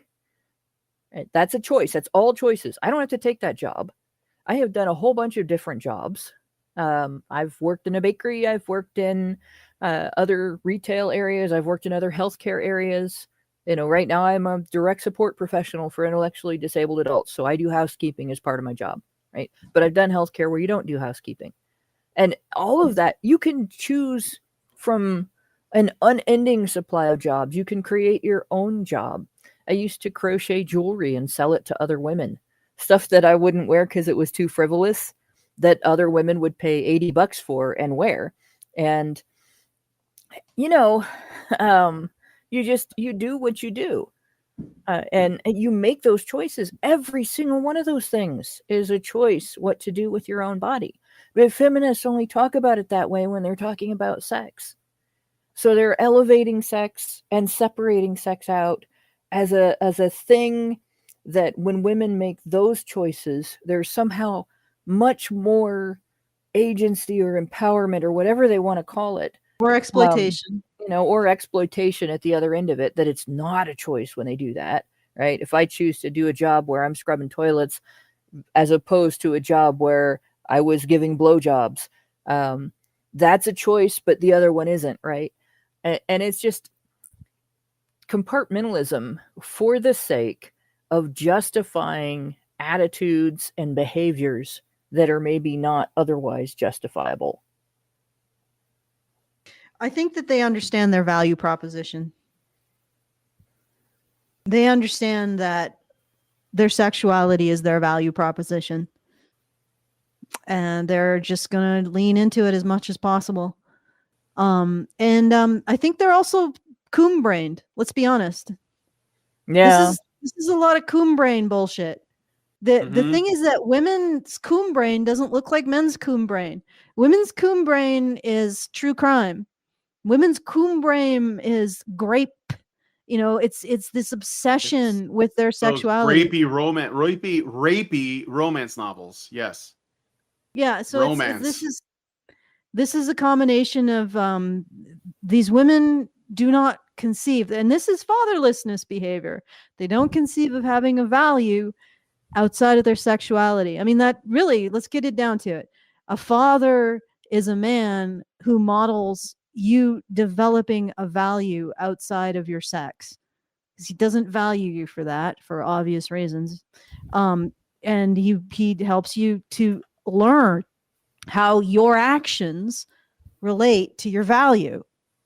Okay, that's literally what fathers do. So this is fatherless behavior, is this belief, this reducing everything back to sex, reducing everything back to your sexual value or your loss of sexual value. Fatherlessness behavior, your inability to recognize your value in terms of your actions. Fatherlessness behavior. So, like, that's why I wanted to start with the Home Depot dad theory, that the Home Depot, her perfect dad, validates everything about her and cleans up all of her messes, but does not teach her to value herself through her actions. Because if she had that conception, or if she wasn't lying about the existence of that conception, she wouldn't be reducing everything down to sex work, and feminists wouldn't be reducing everything down to sex work, everything down to women's sexual value. Which, half of a woman's life, she has none. What's she Yeah. gonna do then? Right? Like, it's like, does your life just cease to, like, that's it? Menopause, you're over? I mean, I'd rather listen to, like, the old rural women and how they managed to age into that situation and what they did with themselves instead of Manifestelle. Because, like, half your life is going to be people not valuing you for sex. Ladies, what happens then? All right, let's keep going. With this video? Yeah. Okay. Like, that'll come up later. The second reason is being able to challenge social norms as a form of empowerment. Like, S work. Okay, I'm sorry. I'm going to make you stop there just for a minute. All right. So, challenging social norms. They talk about challenging social norms all the time. Feminists, we got to challenge social. Why? A lot of things become social norms because they make people's lives better. Like, it's a social norm. It's not a law, it's not a rule, but it's a social norm that in countries where when you drive your car, you drive on the right side of the road. If you go into a grocery store, you'll see most people have their shopping carts on the right side of the aisle. And if you walk up and down the street, you'll see that when people are going both directions on a sidewalk, the social norm is you move to the right, up in the direction that you're going. And a lot of times that's just so that you're not running over each other, being rude to each other, getting into conflicts with each other over this is my space, this is your space, and so on. And it's a social norm that exists to facilitate peaceful relationships between strangers. You have a relationship in that moment. We're going to share this space for a minute. I want to get the beans. I'm going to wait till you go by, and then I'll cross the aisle and grab them. And it's politeness is a social norm, right? A lot of social norms exist because they are good. They exist because they help people be able to live among each other. Sometimes there are social norms that need to be challenged, right? Gynocentrism is a social norm that needs to be challenged. I'll bet feminists don't want to do that. I would guess not. Challenging social norms is another way of saying destroying the social trust. So that's it. It's just destruction. And how is it necessarily even empowering? It isn't. Because feminists take pleasure in destroying things because they can say, I did that.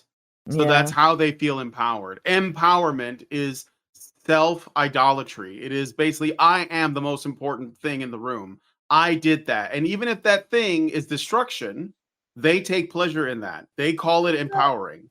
They upset people, like they make, what was that director of that Star Wars thing? She was like, I like to make men very uncomfortable. This has nothing to do about creating anything. It's just destruction. That's it. It's destruction. That's what it is. Let's just call it what it is. They just want to destroy. It's challenging social norms. Another way of saying destroying the social trust. And they have done that, by the way. We live in a pretty low trust society compared to what it once was.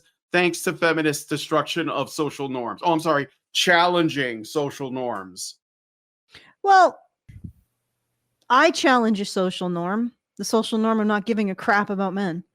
Yeah, But but not I'm for trying the to do sake it of in a challenging constructive social way. norms, right? Sorry? You do it for, and it's not just for the sake of challenging social norms. It's because that one is dysfunctional. Yeah. Okay, fair enough. But you're right. It's not the thing is that challenging social norms is not a good in and of itself. I think that's what Brian is getting at. Right. Well, that's what I was getting at. It's morally neutral, and there's a lot of times where it's the opposite. It's actually something bad, especially if you're doing it just for its own sake and not to accomplish something to benefit other people. Okay. Let's finish this time code because All we right. have this is Two more going to be a long videos. long stream.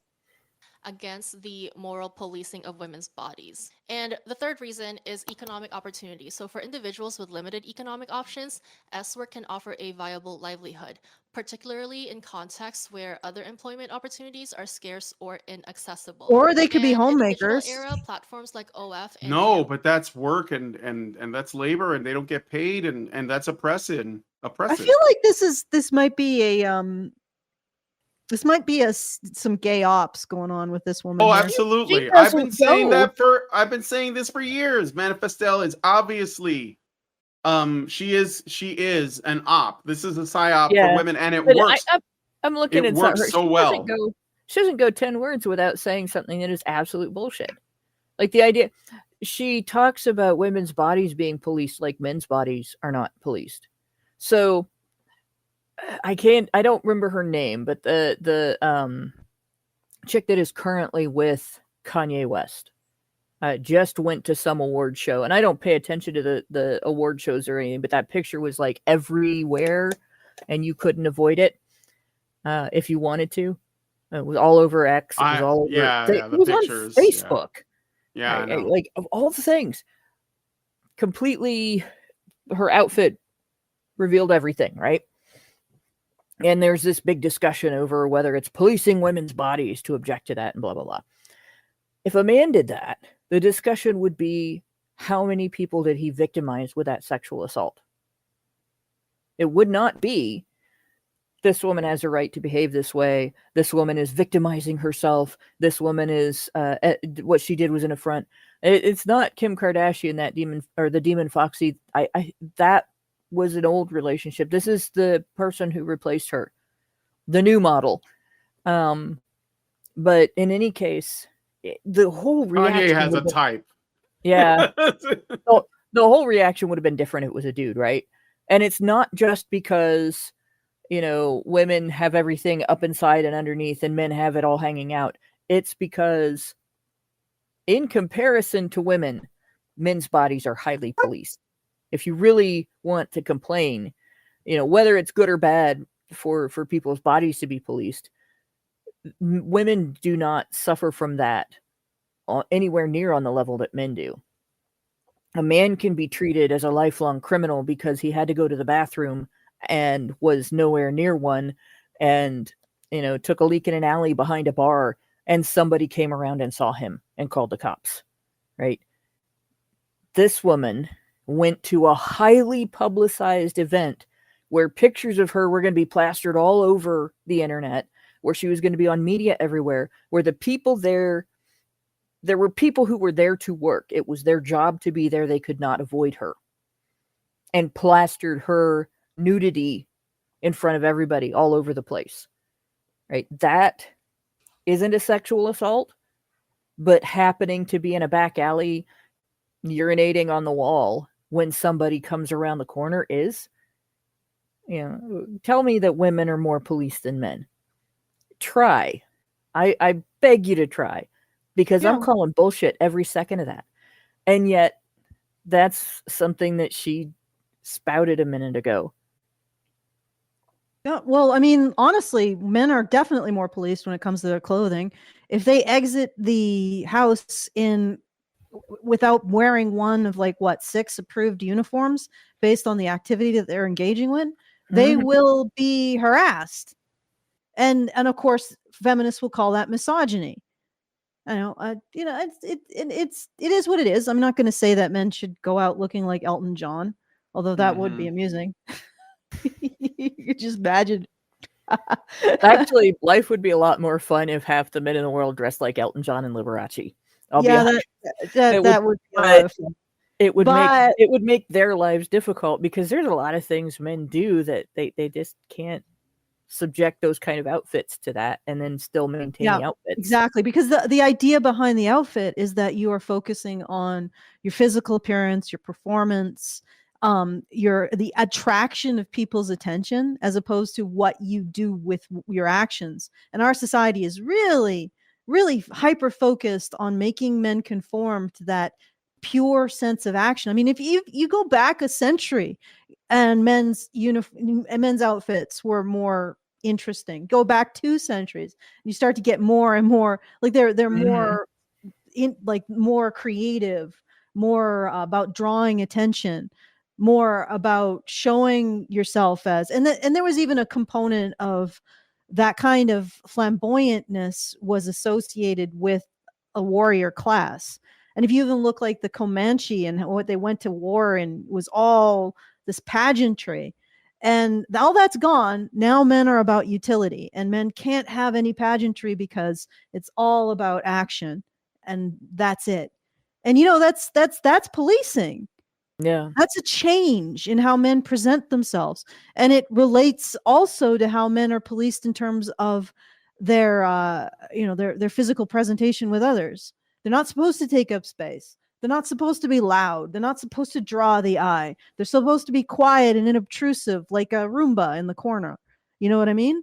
They do their thing, and then they just go and just be as quiet and unobtrusive, like a butler. Just you don't want to see the butler. You don't even want to know that he exists. You don't want him to breathe in your world. He should just look like he's part of the furniture. That's the aim that men are. It's all policing. It's all women saying to men, you don't want you to be flamboyant. We're going to be a faggot. Oops, shit. We might just lose our. I think I said the word rape like 10 times, so don't worry about it. All right. Yeah. Okay. We don't want that. We want you to be inobtrusive. We just want you to be an object of service. That's all policing. Right. So don't give me this crap that men's bodies aren't policed. And then also, speaking of objects of service, they're forced into conscription. That's policing. If a man is raped, legal precedent is that he is 100% obligated to responsibilities to result in child. That's policing. You're absolutely right, Karen. You're absolutely right, other Karen. We are interchangeable, the two of us. We're both verbose. We're both loudmouths. we both. I don't know. You don't insult Actually, me I think she has better manners than I do. No, she does not have better manners than you. It's always nice bringing you on because I get a break from being insulted. But the whole you're absolutely right. There's all kinds of constant policing involved in this. And it's so much policing that it's become invisible and completely invisible to women. They don't know they don't even notice how much pressure is put on men to solely exist as an object of service while drawing absolutely no attention to oneself. She can't even comprehend it because she doesn't even know it exists. And she is in fact part of that pressure, because what does she do? What is her demands? Men be an object of service to me and impact me as little as possible. Yep. She would be the person who in my workplace, would have to tell everybody every day, don't mess up that toilet. I just cleaned it. Right. They don't, my goal is you don't have to think about the toilet. Her goal would be, that's my toilet. Everybody needs to pay attention to me because I did a good job. And that's an issue that makes you miserable when you're in that situation. If I don't hear about my tasks, if somebody doesn't come to me and say there's a problem, I'm happy. Right? I don't have to hear you did a great job. In fact, if somebody comes to me and was like, wow, the bathroom was fabulous, you did a great job. Okay, thanks. I know I don't want to talk about it. I just want to get it done.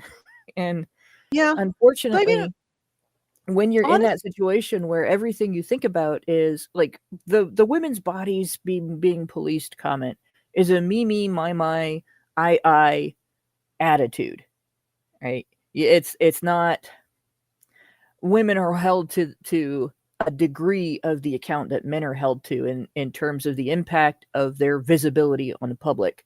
It's how dare you make me feel bad about anything, and you can decide how I feel, and because I'm always thinking about what you think of me, and I'm always thinking about the response I'm getting from you. I'm never thinking about the impact I have on you.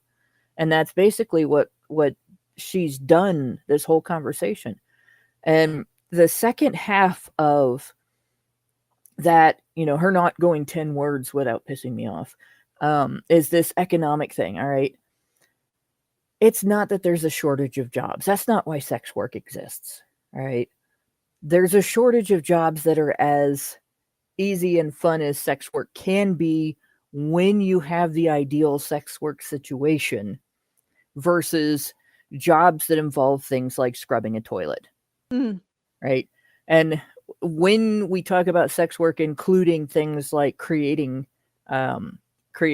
still image porn and creating porn where you work with a partner that you would be having sex with anyway, like there's a lot of husband and wife teams, right? That's a lot more fun job for some people than, like, I told you I was going to be late because my workplace was impacted with a couple of illnesses, and one of them was gastroenteritis. I spent the last couple of weeks cleaning up puke on a regular basis, a lot of it, and then worked extra hours because it went through all of us. I had my 2 days off, and that's when I got sick, so I didn't miss any shifts, but all of my coworkers got sick when they were scheduled to work. So, these are things that you do because you have a dedication to your job.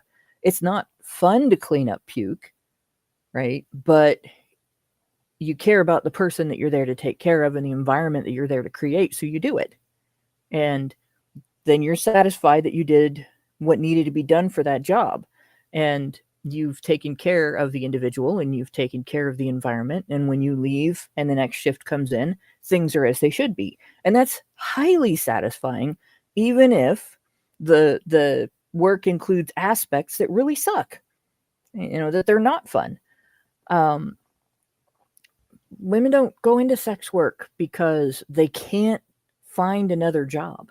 They go into a sex work because it pays more than another job, or because they don't want to clean up shit and puke, or sell people things, or be someone's secretary and take dictation, or get an education and work in a lab, become a doctor or lawyer or whatever, or because they're addicted to drugs and they don't take care of themselves.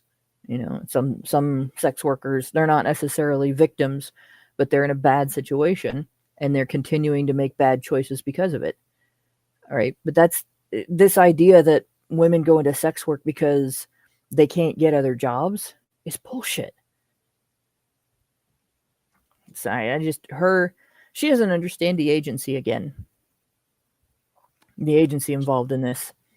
I'm just going to say she's lying again. Yeah. She lies. That's it. She's a liar. And women buy it because they want to. They really want to believe it, so they believe it. It's so easy. It's so easy. You can make so much money if you just played into the victimhood narrative. Not that I suggest it, because it's lying and I think that's immoral, but that is what she's doing. All right, so we've been going for almost 2 hours now. So should I move on to the next thing? Yes. All right, which one do you want to do? I Married a Monster or The Village Disappeared? The Village disappeared. Maybe the Village disappeared because women are no longer held to any standard. Why should women? Maybe they just didn't want to be around her because she was a bitch. Do you know what is meant by the village in this context? Do you know what the context of The Village Disappeared? Do you know what the village is? Okay, tell me. Well, let's jump to the time code. We'll let her tell you. So, this is the tricky one in a way. So we're gonna go. Let me see the beginning, I guess. Like a forgotten species in our modern day society. The job of being a mother, it feels a lot for one person because it was never meant to be for one person. Exactly. It was meant for a village. A village. Oh God, it's the "it takes a village" narrative. Yes, it's the "it takes a village" narrative, which is literally commie shit.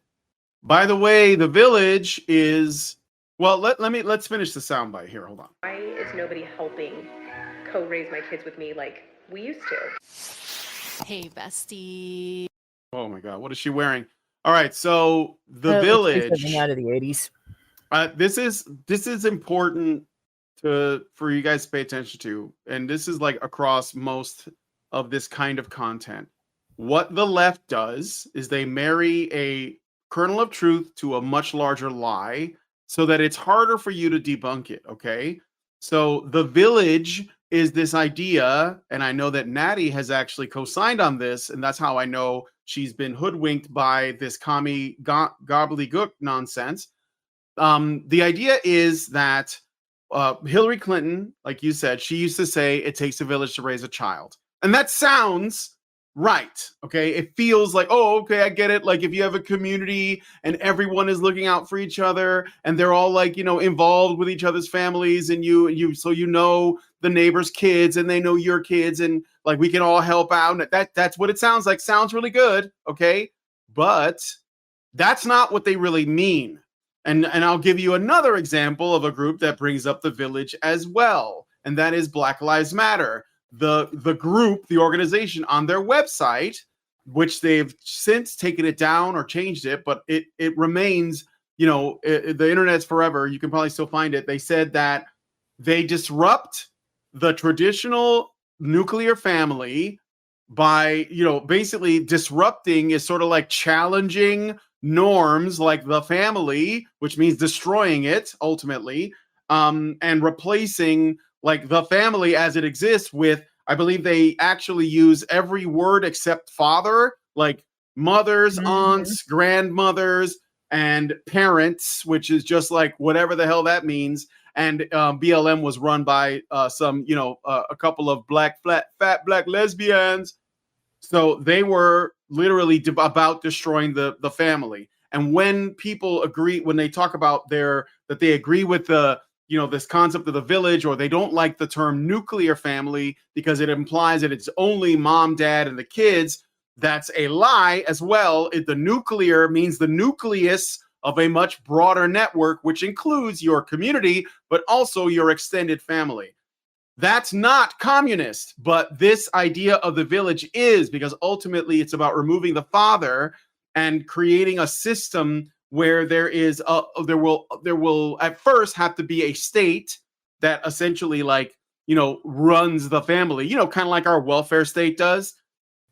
And then once the people have gotten accustomed to a situation where their communes are run by the women and basically the women, because the men aren't allowed to have any authority, then they will finally find like they've made the perfect social man or the socialist man, and then they can supposedly the state will just melt away because everyone will be on the same page, and then we'll have your utopia.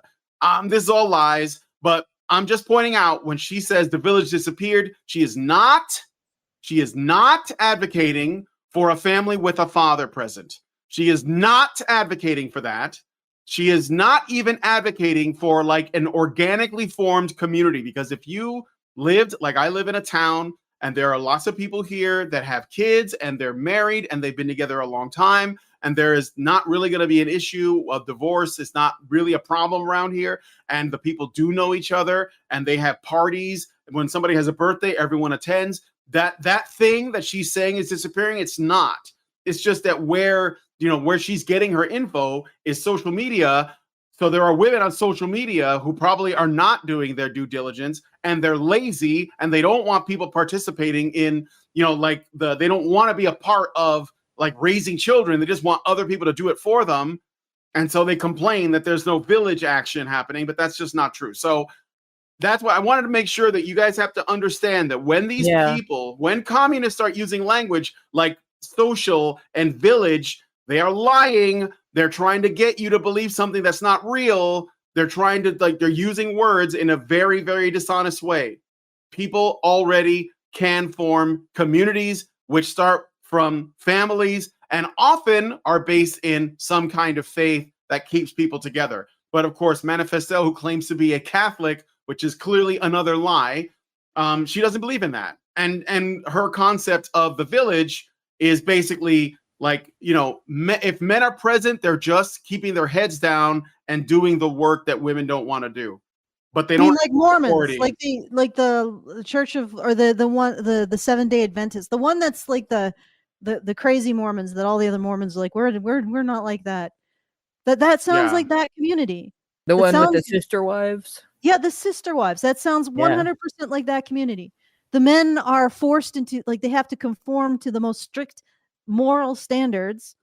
They're told who their wives are, you know, and the wives themselves construct these communities.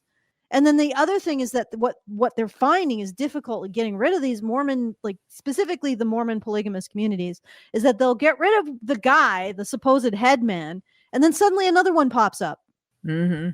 Because the women are the ones driving these communities. It's what they find with the terrorist communianities. It's the women that are keeping the continuity of these communities, and they get rid of the men, and the women will just whoop together and then birth more men to lead the community and go out and be violent.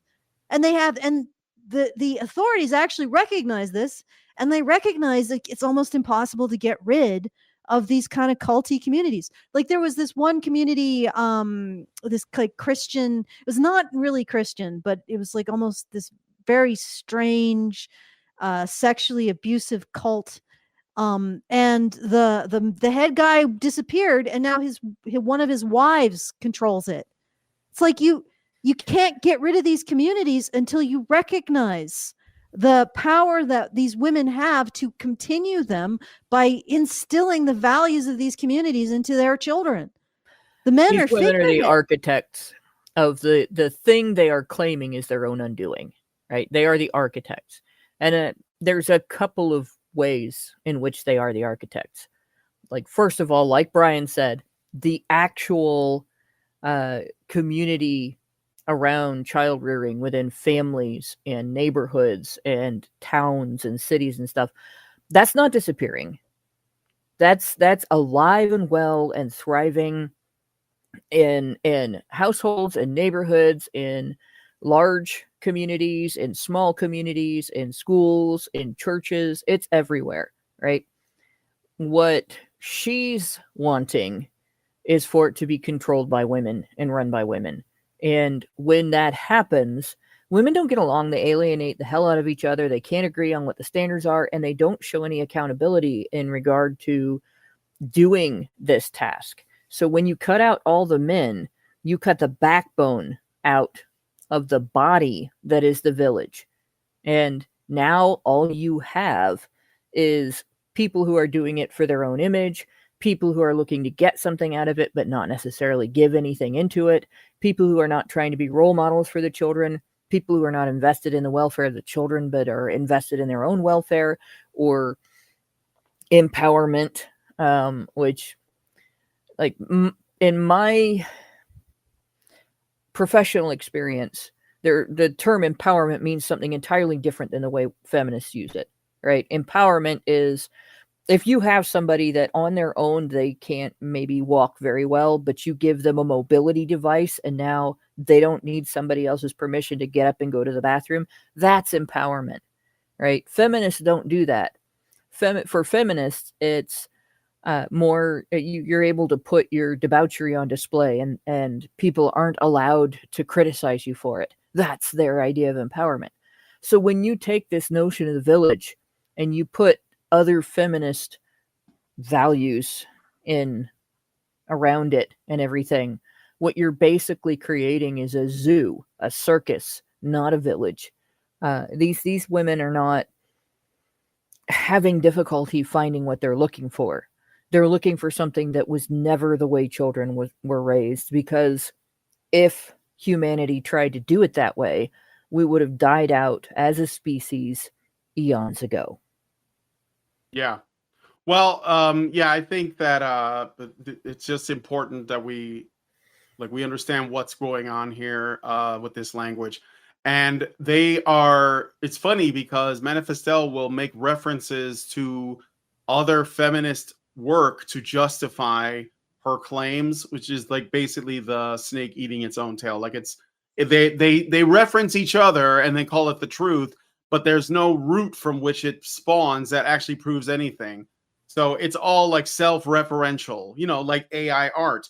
But anyway, let's listen to another clip because we've been going for a long time here. So evidence of the significance of children being raised by a village. Why did society dynamics shift? Like, why did the village disappear? Okay. And to answer this question, we need to look at a few distinct shifts in society. And as we mentioned earlier, pre-industrialization villages were self-sufficient economic units with families collectively getting their bag. Okay, they're getting their bag together. It's always like a family business of some sort, craft making tasks, agricultural work. But when industrialization came, it brought about an economic shift where it dissolved these structures where people were collectively getting their bag, and instead everyone was individually getting their bag. They had to get a job individually. Like, factories are not hiring families, they're hiring one person. Okay, so Well, they Okay, hire she's got that wrong. industrialization- Actually, that's not how that happened. In fact, whole families went to work for the same factory, including the children. Whole families went to work in the coal mines, including the women and children, until rich women decided that women didn't belong in the coal mines. Didn't object to the children being there, though. Like, whole families worked for a wealthy family where the wife might work in the kitchen as a cook, or she might be a maid. The husband might be security. He might be something along the lines of a butler. He might be have janitorial duties and things like that. And the children did work for many years, many decades, and a few centuries, in fact, during the industrial age, as people became less likely to do crafting type work or do any other type work that's replaced by the industrial complex. Whole families did go to work for the same entity. It was not unusual at all. yeah. Well, she's basically saying that industrialization led to individualism. Let's play some more. And it led to a shift from rural and urban living, and it just completely changed family structures. And here we see nuclear families replacing the extended family as the primary social unit because of, industrialization. So one of the changes is that Okay, I don't want to play too much because this has gone really long. Okay. But what Industrialization didn't cause that. Medicine caused that. Just well, but what is that was caused? Like were people just not able to like live within extended families because there was a factory somewhere? it wasn't a Like, matter of inability. This is like complaining about the sun coming up. Like, we Right. live in an industrial society. It was inevitable. So what? Now what? What are you going to do about it? Like, change your lifestyle. You don't like it? Go move in with your mom. Like, women can do that. What are we going to do about it? We're going to Convalescent destroy the homes. family further. Yeah, we Convalescent should just homes destroy the were- family because I don't like that. But I'm also not liking that while I'm sitting on the internet talking into a fucking microphone at the Right. world, which was a product of industrialization. So like you're basically attacking the thing that you're using to attack it, and you're not offering anything as an actual solution. Like, if you But she's want to also live just called within an baseline. extended family, then live within an extended family. Make it a priority. The Mormons do it. The Amish do it. The Mormons still take advantage of technology. They're not like, oh my God, I have to choose between transhumanism and the Handmaid's Tale. No, they just live in a society with each other. They do it well. It's not an inevitable thing. That you're just complaining that the sun rises at this Well, point. she's complaining about she sees a benefit and she's not getting it. She doesn't see Yeah. how the women involved in these communities are actually constructing the benefit for themselves. This is what's dangerous about women like this towards other women, by the way. She's complaining She that can't because other see- people have choices. She can't She's not see complaining how about not getting a benefit she sees. She's complaining because other people have choices. People don't fail to live in an extended family because you go to work in different places. People don't live in an extended family because their parents move into a nursing home or kids are putting their parents into a nursing home, right? People don't live in an extended family because people choose to live apart. She's complaining about other people having choices. Yes, but also those choices can be considered a benefit that she doesn't have, but the danger is that she doesn't recognize that the women in those communities, the actions of the women in those communities are in part what creates those women's choices and benefits. So what I'm getting at is women like this will look at something that you have built for yourself or you have built for yourself in community with other women and say it's unfair, because they can't recognize that your actions constructed that thing, that you have an unfair resource, and they'll destroy it. They'll attempt to destroy it because they think that you got it unfairly, even though you got it by virtue of your choices and actions. Right. See, that's the thing. She has the same choices as those other women. Yes. It's just that she's alienated the people around her to the degree that they don't want to live with her.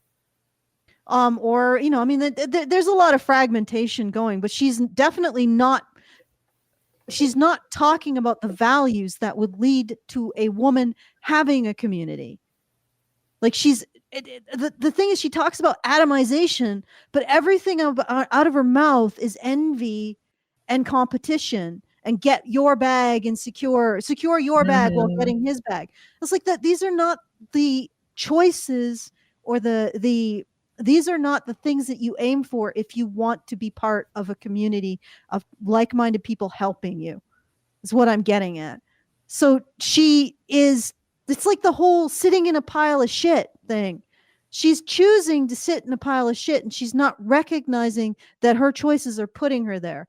I know somebody in the chat said that she thinks that women should be public property instead of private property. How about not being property? Get out of the pile of shit. And the way that you do that is stop being addicted to having value for nothing. Like, the only things that have value for nothing are objects.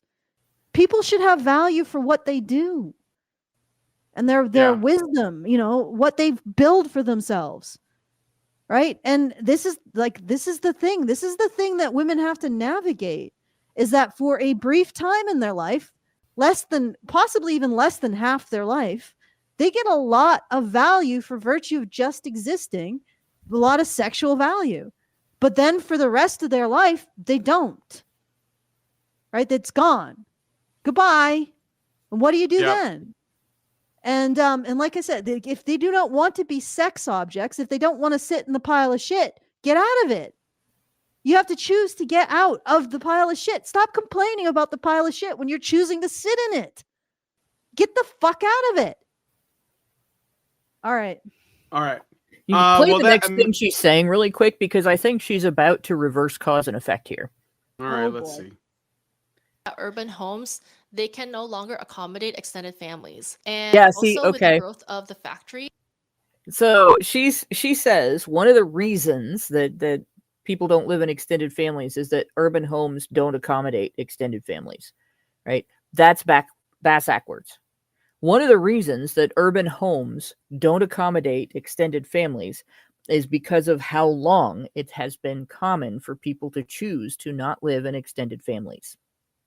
If you don't have to have room for your parents to live with you because they're going to go into nursing care in a building full of people their age that are in nursing care, you don't need a home that is designed to accommodate an extended family.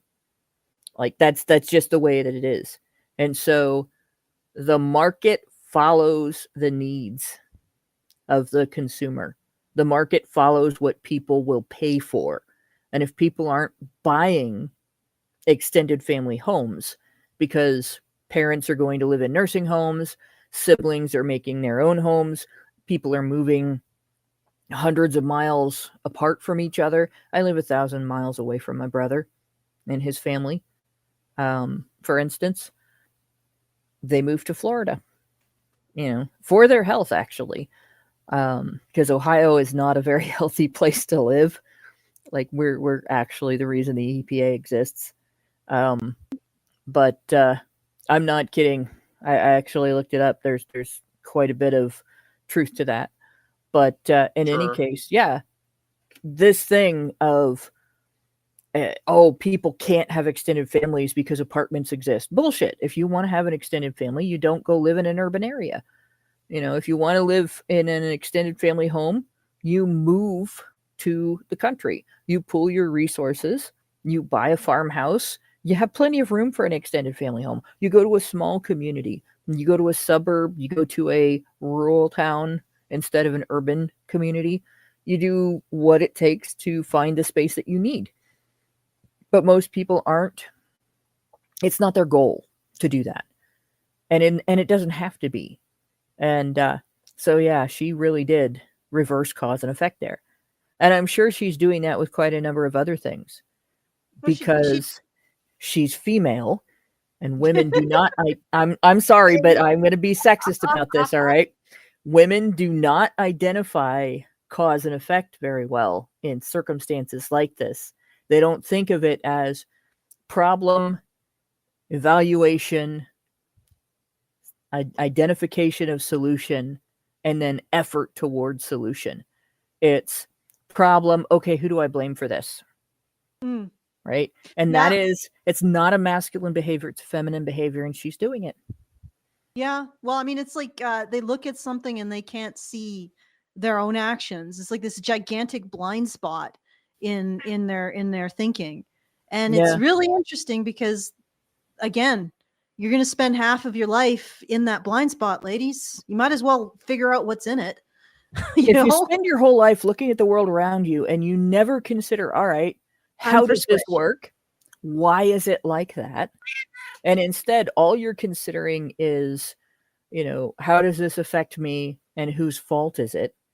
Then you reverse cause and effect like that all the time.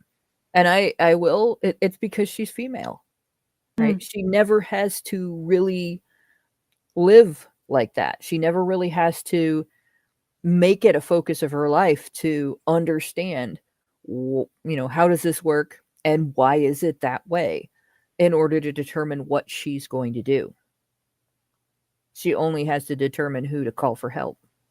Okay. Up you go. Up. Okay. All right. So I think we've have we exhausted this, or was there any other point in this one that was No. salient? No, She's pretty exhausting. that's it. Yeah, yes. she is exhausting. All right, let's go to the last one. This is the one that literally made me rage. All right. I So it's called I Married a Monster, and it's basically about domestic violence. And of course, it's just men. We're just talking about men, guys. So the 13% of domestic violence that sort of looks like the way feminists portray it. 13%, guys. The vast minority of domestic violence. That's what we're going to look at, because that's the part. That's the part that makes money. Yeah, Gives not the 80%, clout. 87% that's not like that. Yeah, and we're just going to focus on the 13%. And when we do that, we're of course going to end up with a solution to this social problem. No, why would actually? Know what? Why would we ever want to solve it? Because the 13% gets us so much money and clout. Yep. All right. So do you have if you have a specific time code in mind, I jumped ahead to the Unfortunately, my cat closed all my tabs. understanding the role of socioeconomic status. Let's look at just this here. Journal of Epidemiology and Community Health. It's epidemiology. You mean epidemiology? Systematic review published in the Journal of Epidemiology and Community Health found that lower childhood socioeconomic position is associated with a greater risk of they study adverse childhood epidemics. experiences, including What? They study epidemics. Yeah. Okay. CSA. And the study emphasizes that any policy approach ignoring the socioeconomic context of ACEs is flawed. And this is why I don't mince words when it comes to women getting their bag, securing their own bag, having their own financial independence, financial knowledge, financial security, stability. Because if women had the resources to leave these situations, the chances of these bad things happening to them decreases. So Notice you never have to tell men to do that, right? You don't have to tell boys, be prepared to get your bag, secure your financial. Nobody has to tell guys to do that because they grow up knowing that that's going to be expected of them. They don't have an option to not do that and let somebody else pay their way through life. I'm also I want to point out where she says this right here. So lower childhood SBC. Okay, so she says any policy. This is according to a paper which is feminist. Let's just understand that. Like when you talk about academic studies or papers or reports or whatever, any data that's coming out of some official source, it is most likely a feminist thing that already comes with its own bias packed in. It says any policy approach that ignores the socioeconomic context of ACEs is therefore flawed. That is them saying you can't use data on its own without including our bias slanted input. Any policy approach that ignores the socioeconomic context, i.e., communist language, to ACEs is therefore flawed. I'm just telling you, that's right there, that's the trap. Because from now on, if you accept this, then you have to accept whatever bullshit comes with it, and you can't look at anything objectively because of socioeconomic context. And you don't know what that is because it can't be pinned down as anything like, like actually like solid or objective because it's all context. So like if two men like beat each other up and one of them is like, killed or raped or something, socioeconomic context suggests what? Well, which one of them is white? Which one of them is black? Which one of them has more money than the other one? Which one of them is gay? Which one of them is straight? It has nothing to do with whatever actually fucking happened because you have to include all this intersectional shit. So I'm just pointing out that right there, that's the important detail that she just glossed over. Like, well, the official sources from these people who are really smart, and you just have to believe they said this, so believe it. And those people are her people. They make appeals to their authorities, and they call it fact. It's like lightning struck the tablets, and they come down from the mountain, and they're like, behold, I bring you the 10 commandments of feminism. It's always men's fault. Actually, it's only one commandment. So that's what this is. I just want to point that out. So you guys see that. Okay, now backing this up a bit, relationship between childhood socioeconomic position and adverse childhood experiences. It's essentially just saying that poor kids experience worse outcomes. Now, the policy implications, which there no doubt will be, is, I don't know, universal basic income or something.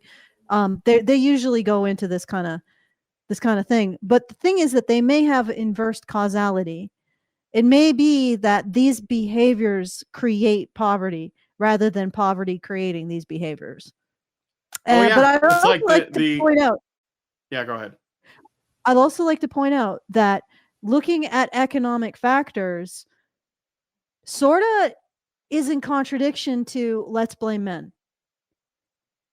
Okay, but what I think what she's saying is that in order to prevent this from happening, women need to be able to pay for their own bills and work and everything. But then she'll also say that doing that is an unfair imposition on women. Honestly, I think this might be a mouthpiece for UBI eventually, that she's going to be saying that women deserve to get a certain amount from the government. UBI is universal. It's not even that. It's women BI. Yeah. WBI. Women basic income. Yeah. And I want to point out one other thing. It's not necessarily that either poverty causes violence or violence causes poverty. I think the characteristics or flaws or failures in development that lead to a tendency toward violence instead of better solutions to one's problems also lead to poverty, because they lead to people not taking the steps that they need to take in order to not be poor. Yeah. Just saying. Yeah, no. I mean, yes. Okay. So I'm going to jump to the next thing here. The role of socioeconomic status is like 18. So here. Financial responsibility and the financial knowledge. You better have your own finances in order. Like your finances and your family finances, they have to be separate. Like you can have your own and also be part of the family finances. You know what I mean? Like, See, and I only just wanted to women say get the this because opportunity to this is do an that too. Mm-hmm. That's all I wanted to say about that. Yeah, just no, don't for get, sure. Men don't get to do that. Well, they don't deserve it. They're the reason why the woman needs to save up in the first place. observation in the Spoiled Girly support group. I feel like this is a call in for us. I make money management videos here and there, but tell me why they always bomb. They always underperform. No one watches them. Because And women I are think it's because irresponsible. it's just not a conversation that a lot of us are interested in. And that's so See? sad because I feel That's like it's such a core irresponsible. part of being a spoiled girly is spoiling yourself with the knowledge, with the stability, with the security. Like you're a spoiled girly because you spoil yourself They first. bomb, You're a friend. lumber girl because Let me give you an information that they bomb because they require the women in your audience to take responsibility for something. Lady, it's funny because now I wonder if she's not a victim of her audience. Because she has to literally tell her audience this constant fatuous bullshit. And anytime she actually says, hey, I have a skill that you might benefit from learning, they're like, boo, bitch, shut up and just blow smoke up our twats. That's all you're here for. Yeah. Oh, that must be hell. Like, I have a skill that I've cultivated. Shut up, bitch. It's unfair you have that. That's just a resource. Give us our bag. Like, God, Lord. No, Well, I mean, we don't really know that most of her supposed financial advice videos are just more creative ways for women to extract money from men. So yes. maybe well, they if just didn't implement them, or they're afraid to. If they were, they'd probably be doing better with their audience. Let's be fair. Yeah. If that's what it was. I'm pretty like if it's not doing well with her audience, I would lay odds that she's actually trying to offer them some way of improving their recognizing how their actions affect negative consequences and inviting them to improve those actions, because I'm guessing that that's what's bombing with their audience. Draco nailed it. This is I don't know which one is which here, but it's not showing in the restream chat. So I think it's the vertical. He said she is saying that a woman should always prepare to exit a family. Why the hell? That is really. Oh no, absolutely. That's what she's saying. Yeah. And that's why men don't get to do that, because you can have you could build a separate financial entity for yourself if you wanted to, right? If you had the selfishness and didn't, want to provide for your family and take care of your children that women have. The thing is, even if everything was in your name and not hers, and you kept it separate and you didn't make it part of the marital property, if you actually decided to exit the family, the court would still give it to her.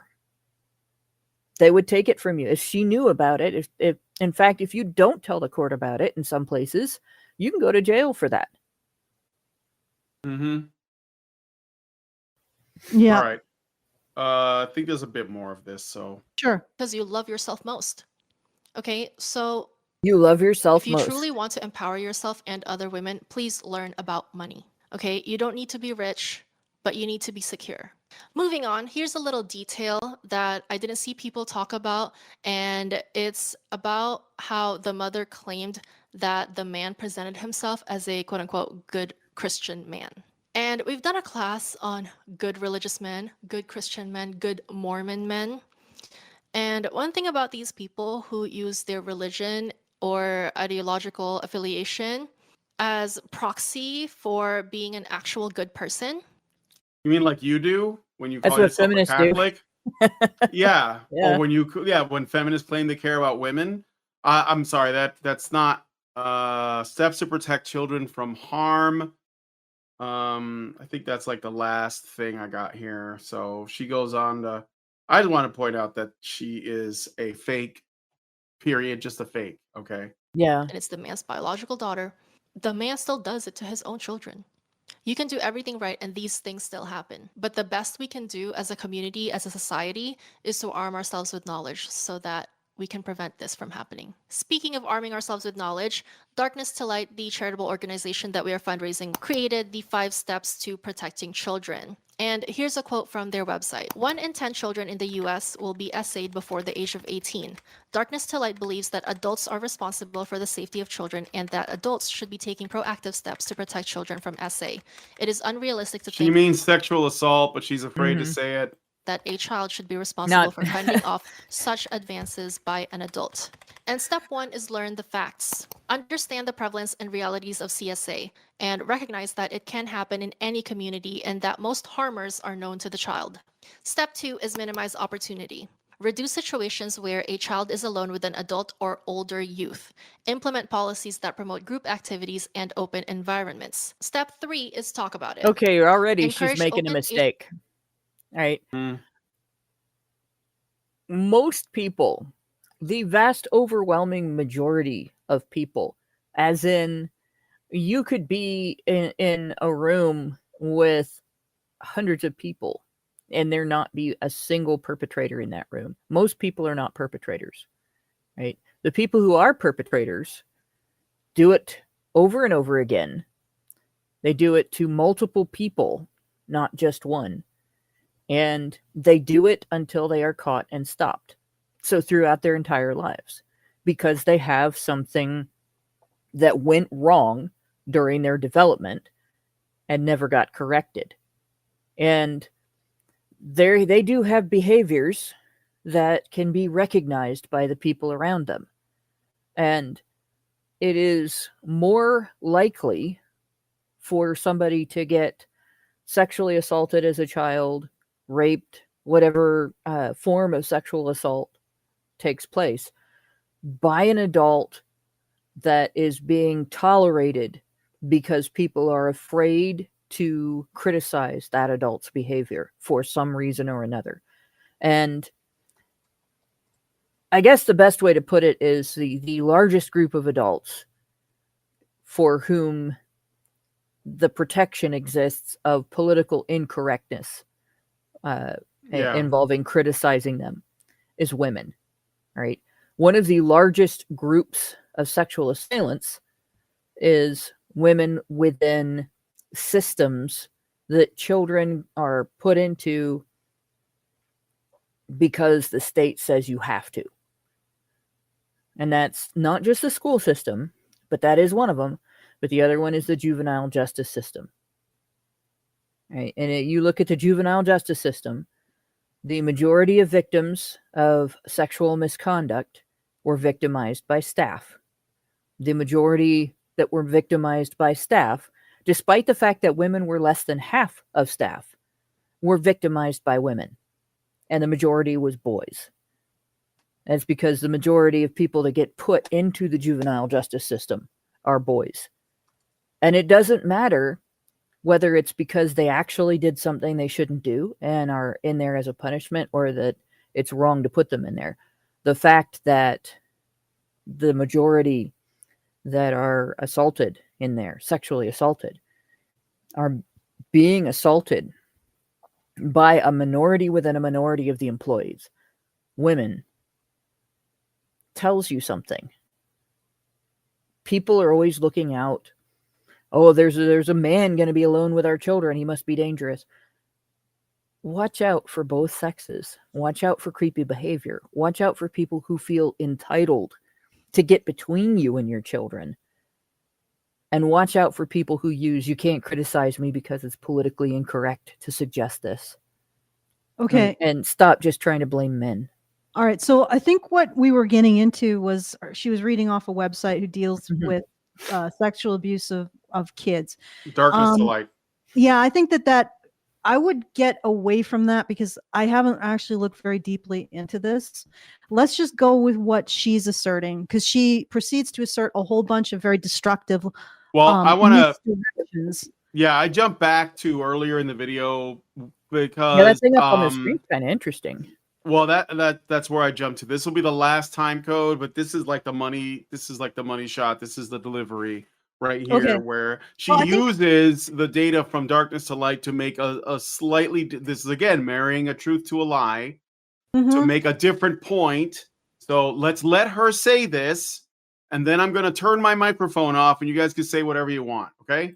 Parents. there'll be And some I anger. always get pushback whenever I uphold the 2-parent household setup for children, but the numbers don't lie. Every time a deadbeat father walks out on his children, every time a marriage dissolves, the children are not only subjected to a greater risk of poverty, which is trauma in and of itself, but the harsh reality that now they are significantly, statistically, 8 to 10 times more unsafe than they have ever been. Okay? Like, obviously, with nuance, no nuance, Nelly. Obviously, things are outside of our control, but these are the stakes. Okay? These are the stakes. This is what's on the line. Okay? And I hope we all take it seriously. So think twice about who you have children with. And it's also How about- important to note that That's good advice, but she's wrong about the deadbeat dad thing because most of the time when there's not a dad in the home, that was the mother's choice. Just saying. And also it's the mother's choice to have, a baby dad or be baby mommy number 2 with the guy who's obviously not a good idea. Like who gives her the tingles but doesn't have any kind of stable employment, or these guys are not like they throw out red flags like crazy. I don't understand why feminists can't see these red flags. Like, honestly, I mean, okay, let's keep no, don't go, don't skip that. Because this is the money shot. But yeah, she's right. right. Women need to be more careful, or actually recognize the red flags. Recognize that as a woman, you are going to be attracted to sociopaths over regular guys. Now, we Allison, used to have a whole what? I was going to say, though, here's the problem with that. If all men are trash, then how can women possibly pick a good man? What is the point in discerning when all men are garbage? So if feminists tell women that all men are trash, then women can't discern a good man because there are no good men. So whenever Right. she picks a Yeah. man, it She's can't picking be from based bad on men, yeah. values because men don't have values. They're not worth anything. So they will pick bad men because they're told that there are no good men. And that is good because when things go sour, then feminists can step up and say, see, men are bad. So Yeah. like they don't want to solve You're the actually problem. right. It's Yeah. like they say in a song. It's like they Because say in a song, infinitely- or like that guy says in the song. There's no good men, but you bitches stay pregnant. Okay, but you're absolutely right, Brian, because she then segues into this. And it's not just here, it's also later on. I sent you the link as well, later on. She just goes on and on and on and on about how bad men are. But yeah, Well, and let's keep going. she puts up a statement that's probably from that website that's based on criminal allegations All right. or crime statistics that are a result of not counting it as rape when women do it. So if you define bank robbing as only black people coming in with a gun and holding up a teller, and anybody else that comes in with a gun and holds up a teller, it's not bank robbery, you call it something else, then of course the outcome, the stats you're going to get are, 100% of bank robberies are committed by black people. Well, it's because you defined everyone else out of it. Nobody would tolerate that because it would be obvious prejudice. But if you define rape to exclude being forced to penetrate or being forcibly enveloped by your rapist, right, then you exclude female perpetration against men and boys. And then Yeah, when but you it's not- it's when you set inconvenient. up statistics, when you exclude that and then you count the statistics on who gets convicted, of course you're going to get, almost exclusively men do this, when in fact quite a number of women do it. Okay, let's get into these stats. Listen what she says about All them. right. So think twice about who you have children with. And it's also important to note that men are responsible for 90 to 95% of all reported cases. No, All that's reported not even cases. reported. In- That's not even reported. That's convicted. Convicted. That actually doesn't reflect who is engaging in sexual assault. It reflects who our society chooses to punish for it. This is completely misleading. And if you want to use this, then something like 90% of all sexual assault allegations are false allegations. If only convictions matter, rape and sexual assault is very rare. And also false accusations absolutely dwarf. If only convictions matter, absolutely dwarfed by false accusations. Because the only grapes that happen are the ones that are convicted. So every time a woman reports a grape and it doesn't result in a conviction, that's obviously a false accusation. Like, this is the bullshit that comes out of their mouths. It's absolute crap. If you look at the surveys of people reporting on these kinds of actions taken against them, it's equal. In the last year, it's been found to be equal for like 4 years in a row with the CDC, except for 16, 17, where they changed their methodology, and we're still trying to figure out what they did. Well, whatever they did to change their methodology resulted in a non-response rate that was insane. Like, I don't know what the feminists did to that particular survey, but people were starting to no-sale it at an unbelievable rate. Who knows what kind of intrusive bullshit they were needling in to try to get the results they wanted. But anyway, for several years in a row, they found that in the last year, equal numbers of men and women reported sexual assault, like penetrative sexual assault or envelopative, however you want to define that. And the other thing is that boys report more sexual assault around the world than girls. Boys are at 6%, or 6%, and girls are at something like 4%. Like, so boys are being sexually assaulted more.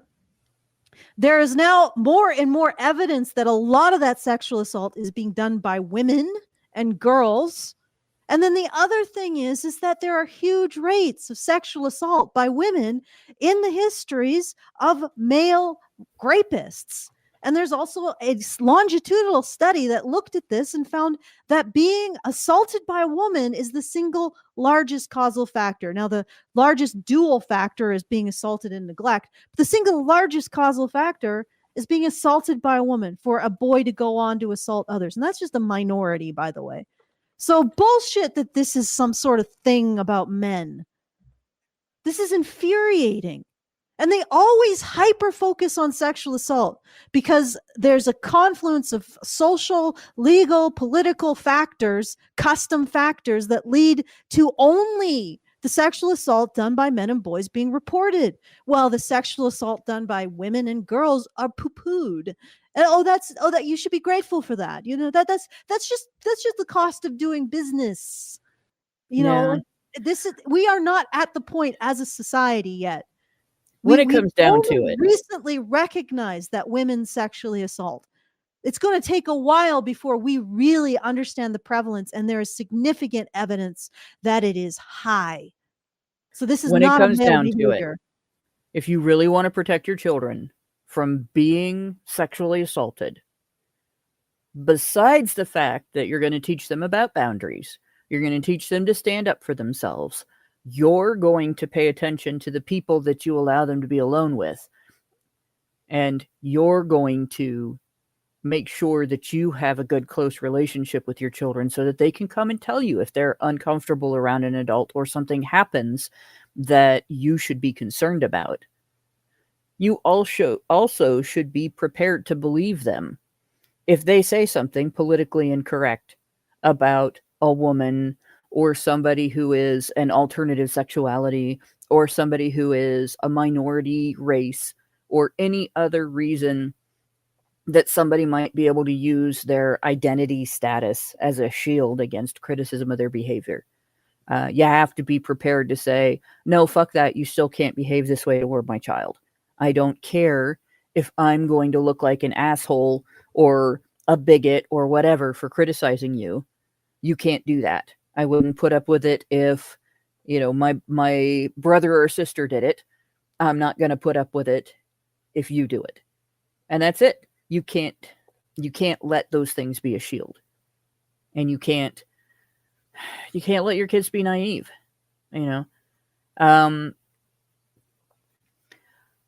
The teenager who raped me when I was a kid was brutally raped and beaten by his mother. It wasn't even a statistic. Oh, he's more likely to do this. It was a step and another step, right? She taught him to be that way. It wasn't an increase in risk. It was a direct change in his behavior because of what he learned from his parents growing up. And the people who took him out of that home and put him into the foster home where I ran into him, not as a foster kid, but as a family member of the foster parents, they didn't care about his potential trauma from the sexual assault. They didn't really care about his potential trauma from being beaten. They just cared that they had taken him out of the home and they were getting child support for him. Right? They didn't tell the foster parents everything he had been through. I know that happened to him because he told me. And he let me feel the scars on his scalp, on his head, from where she hit him with a baseball bat. Women can be absolutely evil, just like men. Men can be absolutely evil, just like women. The difference is, women can use being a woman to get away with it. Men cannot use being a man to get away with it. And when women can use being a woman to get away with it, that means that the effects of their evil acts can have echoes from the person they impacted to the people that are impacted by that person, and so on, without any steps being taken to stop the cycle. Because you can't acknowledge the cycle because a woman started it. That's evil. Okay, what's next? Allison, are you there? Are you trying to talk? Because we can't hear you. Yeah, she's trying my to talk. I can't hear you. Fix your shit. I was muted. Okay. Oh, there we go. I think the final conclusion of all this is Manifestelle is evil. I'm not sure we can top that. I mean, there's this, she goes on to talk about how, let me just read it out so we don't have to look at it. She goes on to talk about how, so the mother detailed, this is the case study that she had. The mother detailed how she got married to this man quickly because he's a good Christian man and he can't be living with someone who isn't his wife. And this probably sounds like a romance novel. No, like the man sweeps the woman off her feet, solves her problems, gives her and her children housing. Wait. Okay. They get married within a week. What? It sounds like a fairy tale. No, it sounds like an idiot. And it's Yeah, it not doesn't real. sound like a fairy tale. Okay, so we have to live in reality. Like this whole situation is giving red flag central. Yes. So why are you using it as an example of anything? Like, oh, you have to be prepared to exit your relationship at any moment. Yeah, sure. If you get into them once a week, like you need to be wary of people who use identification with certain religion. Okay, yeah, we've already done that. Putting the blame. I also wanted to get into the misogyny of all, placing the heavy blame on the mother for not protecting her daughters when it's the father who did the harming. Yeah. So yes, but the. Well, I think this either or thing is bullshit. All right. If the father did the harming and the mother knew that she had taken the risk that she was with a bad guy and she stayed with him until her daughters got hurt, they are both at fault. That's both of them. She's not innocent just because what he did was bad and he's at fault for what he did. She's not innocent of failing to protect her daughters just because the person who hurt them was someone she decided to fuck. Well, apparently he actually sexually assaulted their biological daughter. So they got together within a week. Ugh. I guess she had other children and then they had more children and then he assaulted them. It's a bit of a mess. I'm not sure what she's really trying to say ultimately about obviously man bad. We can go to 2030. Let's go to 2030 and play there.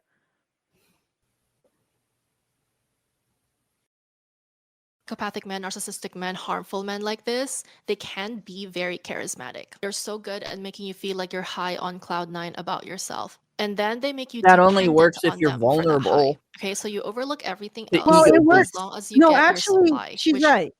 She's right. Like psychopathic men have a personality style that for whatever reason women find deeply attractive. Not for whatever reason. It's because women are largely narcissistic, right? Mm. Women are vulnerable to this because women's primary means of finding any satisfaction in life is what that guy is feeding, right? If their primary means of finding satisfaction in life was doing things to have an impact on their community that is positive for other people, there is no amount of flattery somebody could engage in, no matter how under the radar it might fly, that would do this, that would result in this, because there wouldn't be a vulnerability to it, that it wouldn't be a means of tricking them. They would see right through it. Mm-hmm. Or no, I agree. it just wouldn't be persuasive. It wouldn't I matter. agree, but it's something that women have a problem with generally. Let They me put it find this way. If you offered me $1 million in Monopoly money, would I sell you anything for that? Probably not. No. Right. And it's the same thing. They're accepting a currency that is worthless. And Well, that's yeah, why but they're vulnerable.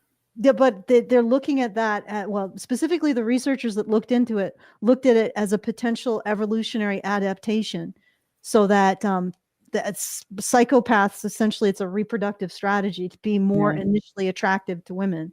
And I know that's evolution's evil, like, and lots of people don't like it, but what I'm getting at is, as a woman, if you know that this shit is true, and Manifestelle is pointing it out, so she, like Brian is saying, a kernel of truth attached to a whole mountain of bullshit, pig shit. But if you know that, then maybe take an effort to be suspicious when you find this emotion engaged, when they start to do this thing. And I don't even think that's psychopaths necessarily love bomb. They just engage in behavior that women find attractive. It's probably negging and all of that other stuff that pickup artists used to teach men to engage in. Normal men. Manipulation of the ego, right? Yeah, manipulation of the ego. But they would teach normal men to become attractive in that way. But that was all wrong, because only sociopaths are attracted to women, I guess. So dads in the audience, if you want to arm your daughters specifically against this type of man, then raise them to not be narcissistic. Raise them to be humble. Yeah, raise them to actually be okay, to have a more positive relationship with criticism. So the thing is that what I've noticed about myself is that when someone comes in hard with the flattery, I'm just like, what's your game? What's your angle? Like, it immediately gets my hackles up. And this is it. And even if somebody comes in with like the insults, it's usually it's this kind of energy that they give off, that it's very manipulative, and it's fairly obvious. And I don't know, it's just I think you're right. It's like, don't teach your daughters to be addicted to fatuous praise or be vulnerable to negging. Like, just and if you're a woman, this is what Home Depot dad would tell you, rather than Home Depot dad. You know, don't be addicted to flattery. Learn to manage reasonable criticism. Like, probably the best thing that a father could do to protect his daughter from sociopaths is to teach her to handle her criticism, so that she is not addicted to empty flattery, and she's not vulnerable to negging. But like, if that can't be done, then maybe we should also teach men normal, men who can emotionally regulate. They have conscientiousness. They'd be good providers. Maybe we would teach them the skills to make themselves attractive to women as well. Just sort of meet in the middle here. That would be a benefit to everyone, wouldn't it? Yep. Possibly we've had traditions that did that promoted men and women sort of meeting in the middle. Maybe we shouldn't have thrown them out under the guise of throwing out all tradition as being a benefit. All right, let's finish this time code, and then we'll move on to the next one. It will be done eventually. praising you, him liking you, him loving you. But can't you see, like, you are blinded by the validation, by the love for yourself. So when maybe you take stop ownership of that, promoting women's socialization to focus so much on the validation. Like, this is your entire channel, Manifestelle. If he doesn't constantly stamp my ass with validation, he's not worth it. Well, Her advice. Oh my god. Read what it says on the screen. Her fucking advice to women who are vulnerable to psychopathic men's emotional manipulation because of how narcissistic they are is to be so narcissistic that they can't be manipulated.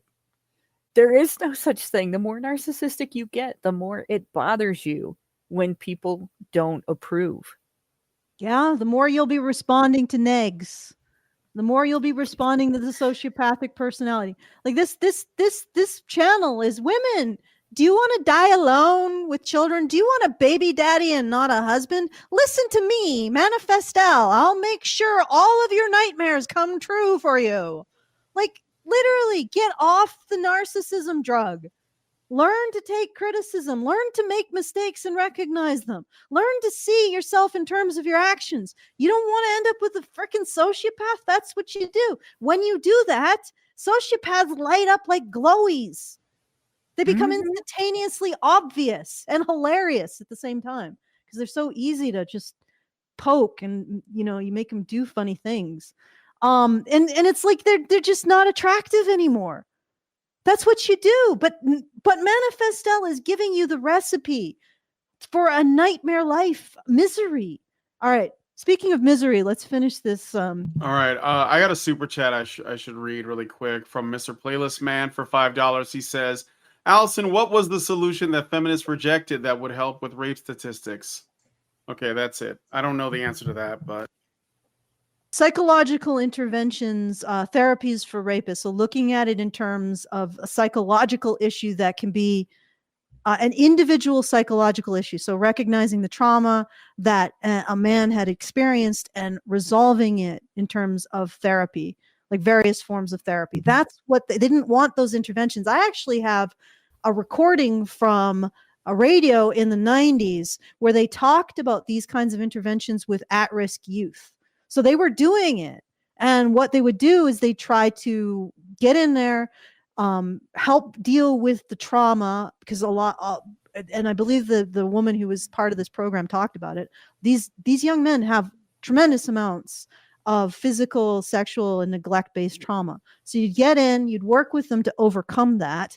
And then you'd also model appropriate consent-based behaviors, and you would also like model a platonic relationship with an adult woman and that an adult man and that kind of stuff that doesn't involve mediating through sexuality, and then you would build them into somebody who could understand appropriate sexual behavior and appropriate sexual boundaries in the greater world by recognizing that they were at risk, specifically because of abuse, specifically because of sexual abuse. Feminists got in there and said, but that doesn't support our ideology that men use sexual violence generally to enforce patriarchy. So we should oppose these things because they don't help us control the narrative. So they basically opposed these kinds of interventions. It's why they existed in the 90s, and then suddenly we had a huge crater of nothing, not doing that stuff. And it's why there's a lot of people who are involved in these kinds of social services that absolutely despise feminists because they're destroying the evidence and science-based interventions that they were trying to develop to help people. And they were destroying them specifically to advance their ideology for money and also clout, because that's what it's there for. So, I don't, when I started this, I didn't want to think feminism was as absolutely vile and evil as it ended up being, but it's really vile and evil. It's really vile and evil. There's almost no excuse. I can't make an excuse for this anymore. Anyway, All right. So what's the next time code? Or am I just playing more of this? yeah, so Egregious Charles says, I currently know a woman in a relationship with a controlling, abusive man, and he's all about the negging and praising, rarely, if ever. Yeah, that's the negging also plays on the ego because you now want to get that supply for your self identity. It's almost like that becomes the carrot and they just pull it along. But, like both the negging and the love bombing, the positive, the fatuous praise, they're both part of the same hook. It's like handing your identity to the praise of another person rather than basing it on your perception of your like what you see as your ethical system and you're developing your skills. So one is based on the outcome of your actions in the greater world, and the other is based on someone else's perception of you. And Home Depot dad makes his daughter addicted to other people's perceptions of them rather than developing her skills in seeing herself in terms of the ethics that she embodies and the skills that she develops. All right. Okay. Let's keep going. So I think we're losing audience. Love for yourself. No one can ever control you. No one can ever blind you. Okay. Like people with bad intentions, they hate to see a truly free woman, a truly liberated woman, a woman with high self-esteem. Don't Like they so hate to see it. Manifestelle. Satan tells on herself. Oh, I mean, because what do you peddle but just fatuous praise, an addiction to fatuous praise, which the corresponding downside is you are going to be controlled by anybody who withdraws praise. Yep. Including Manifestelle. All right, let's keep. Okay, actually, can we go to 1539? So that's the end of it, I promise. 1539. 1539. There we go. Okay. At least for reported cases, this argument that men who have resources are way more likely to control you and hurt you and do bad things to you and your children, people literally foaming at the mouth to give their 20-second think piece on a woman who just wanted better for her children, using this god-awful situation as a gotcha, as a, see, I told you so. This is what happens when you're all about dating rich men, blah, blah, blah. I mean, yeah, it is. Like, look what happened to her. It's just not accurate. All these studies on childhood adverse experiences isn't just a conspiracy of people who don't have anything better to do, okay? It's people who have been in the trenches helping children and their families whenever these cases this is arise. actually stolen valor that she's using. From people who are trying to help children, she's stealing valor from them to present this. What is her conclusion? Let's keep going. Adverse childhood experiences, including SA, happens in lower socioeconomic status situations. And this isn't to uphold high SES families and men, rich men, provider men, men with resources, because these studies really only feature reported cases. So in the event that these cases are highly underreported, now it's important. Now it's important to emphasize that there's a lot of cases that aren't reported. Hey, Manifestelle, you want to do some stats on those unreported cases, or the not reported to the police, but actually reported on surveys? Because I think you're going to have to recognize something pretty intense.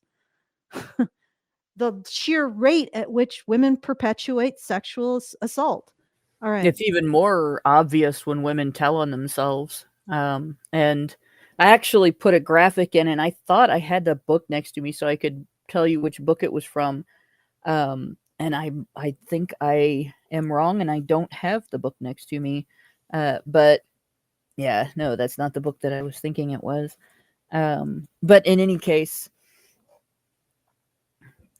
yeah, in a survey that was done where women were asked about motives for sexual aggression on a scale from total consent to using a weapon to threaten somebody to make them have sex with you, you have a whole set of different.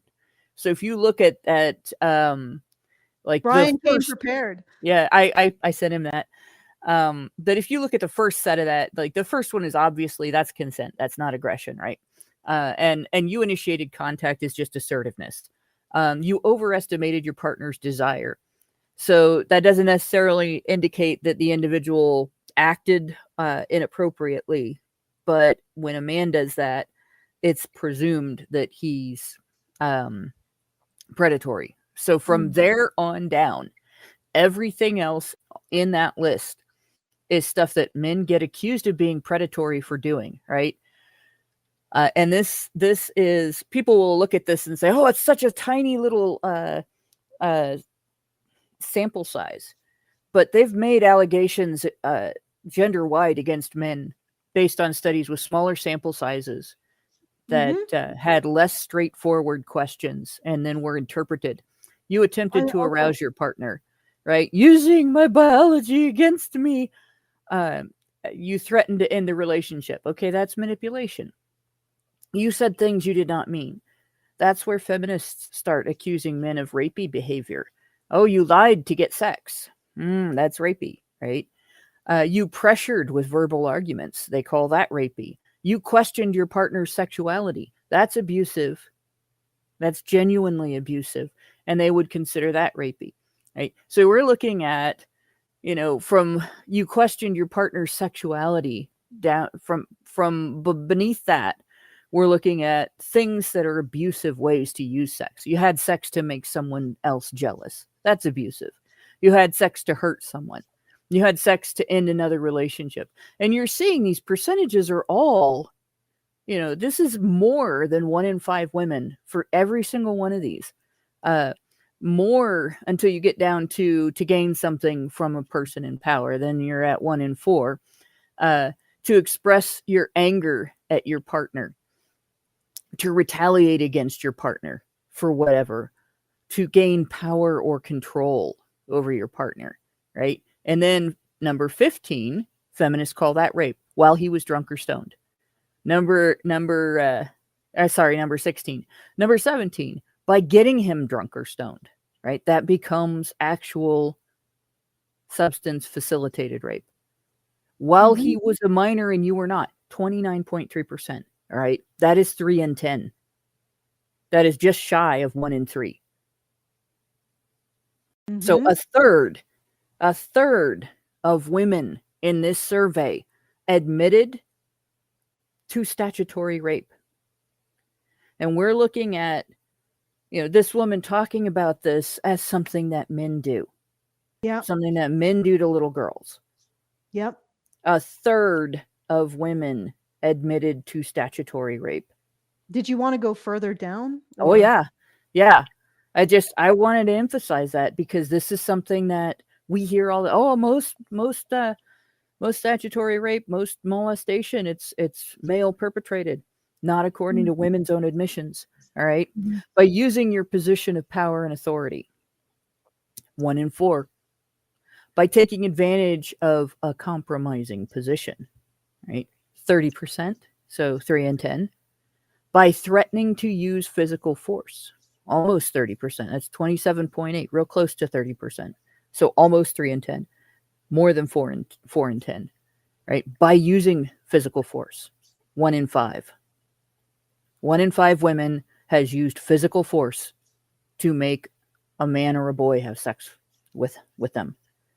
That is the definition of forcible rape. 1 in 5 women in this survey directly admitted to committing forcible rape. And then we have by threatening self-harm, and 8.9% admitted to using a weapon, like Machete Girl. I don't know if you remember that story. So, well, presumably a girl threatened a man with a machete in order to have sex with him. Oh, yeah. Yeah, she threatened him with a machete. He managed to, I think, survive the situation physically unharmed. She didn't actually cut him. But, obviously he's traumatized. You would be traumatized just by the threat with a machete because you've seen them. You imagine the damage something like that would do, even if somebody that wasn't that strong hit you with it. Someone with a machete. Right. And all over your body. It doesn't take that deep of a cut to kill someone. It just takes it to be placed in the right situation, the right spot. You don't have a whole lot of space, for instance, on your arm, on the inside of your arm, where a good deep cut, maybe half an inch or more, wouldn't be seriously life-threatening. And you're going to get that deep with a machete the way that you swing it, right? So that had to be absolutely terrifying for that guy. Right? She wasn't convicted of rape. She forced him to have sex at machete point. Wasn't convicted of rape. She was treated as a mentally ill person, which, yeah, that's a mentally ill person type behavior. But if she'd have been a man, she'd have just been imprisoned as a rapist. So we see this, and women admitting to these things, and there are news stories like that where women they've made the news for doing these type of things, right? And they don't make the statistics because instead of recognizing, that's forcible rape. That is the definition of forcible rape. Oh, she's mentally ill. We're going to put her in an institution and she's going to get treatment, but we're not going to call it rape because it's not fair to call it rape if she's mentally ill. Every rapist is mentally ill. There is no such thing as a mentally healthy rapist. Rape is a mentally unhealthy behavior. Nobody does that unless there's something wrong with them. It's not how you achieve intimacy.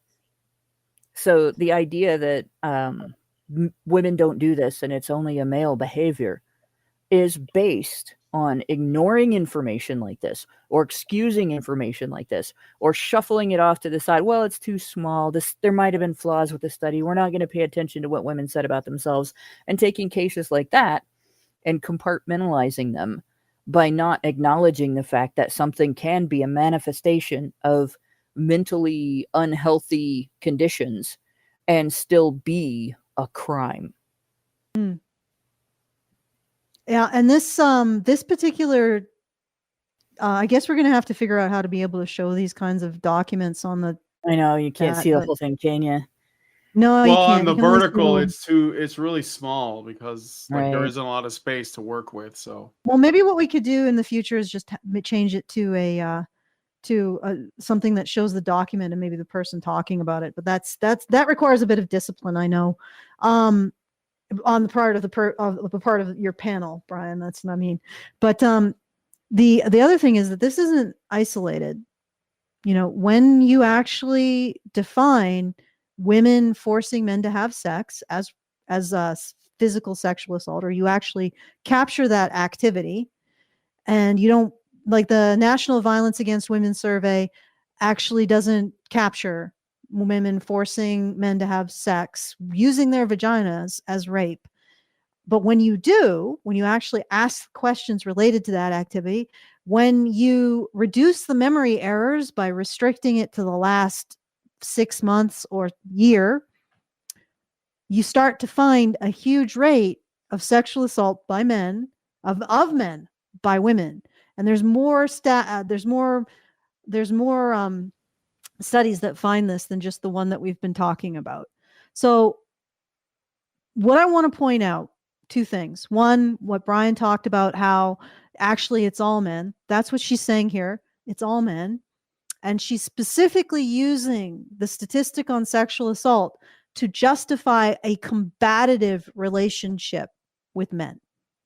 So this is a really critical statistic to start deconstructing, to start disassembling, to get the truth about.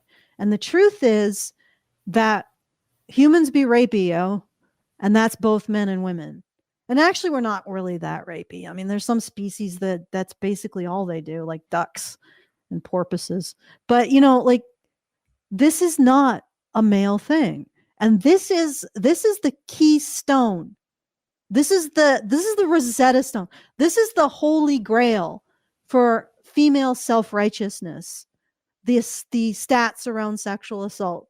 Because no matter what argument is made, they can always come back to this one and say, see, we're superior. We're morally superior. Therefore, you need to submit to us. You need to open up your locker rooms and your boys' clubs and your boys' scouts. You need to let us in, then give us oversight over you because you are rapey. This is their one. This is the big kahuna of arguments. It's why I always go back to it and I say, we need to break this one. We need to break it. We need to annihilate it as an argument. If you're listening to me, if you're a man, as uncomfortable as it is to recognize, you are as vulnerable to sexual assault from women as women are from men. And that's because human beings are very clever. They use weapons. This is what these things are here for, is to use weapons. So it doesn't matter that men are stronger, because women will use coercion. They'll use threats of false accusations. Well, they'll use coercive situations like, if you don't do this, I'll get some guy to beat you up or something like that. Or I'll get you kidnapped by the state in a false accusation. Or they use weapons or credible threats like violence. And there's something else that I need to point out about this image, and it's something that I think is very relevant in the discussion of sexual misconduct in general.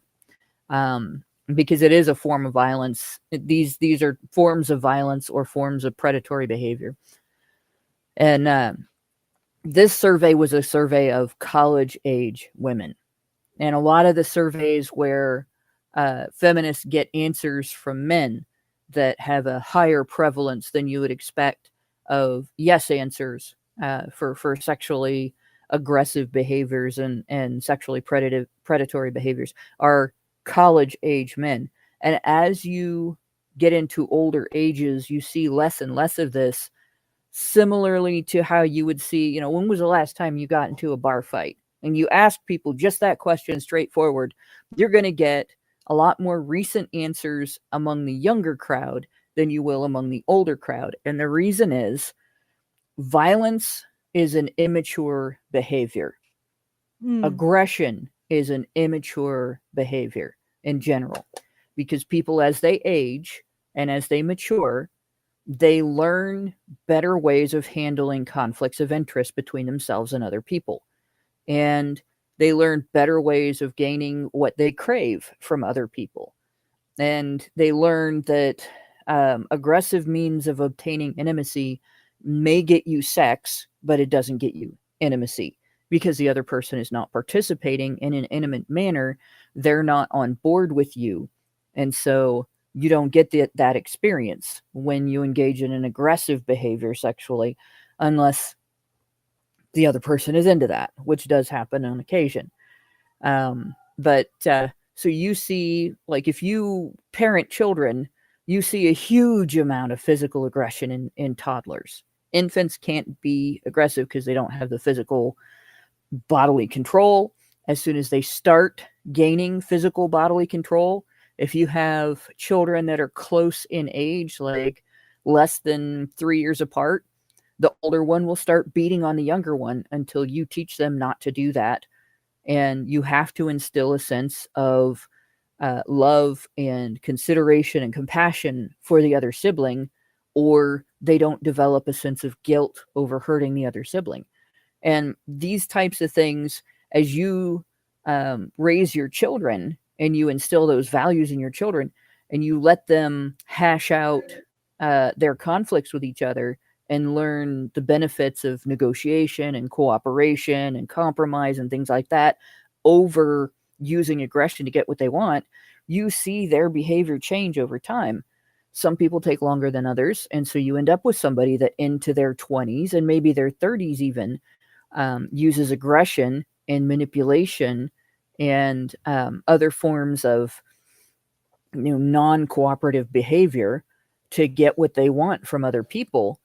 And as a result, they're miserable and they make other people miserable. And this is kind of a reflection of that.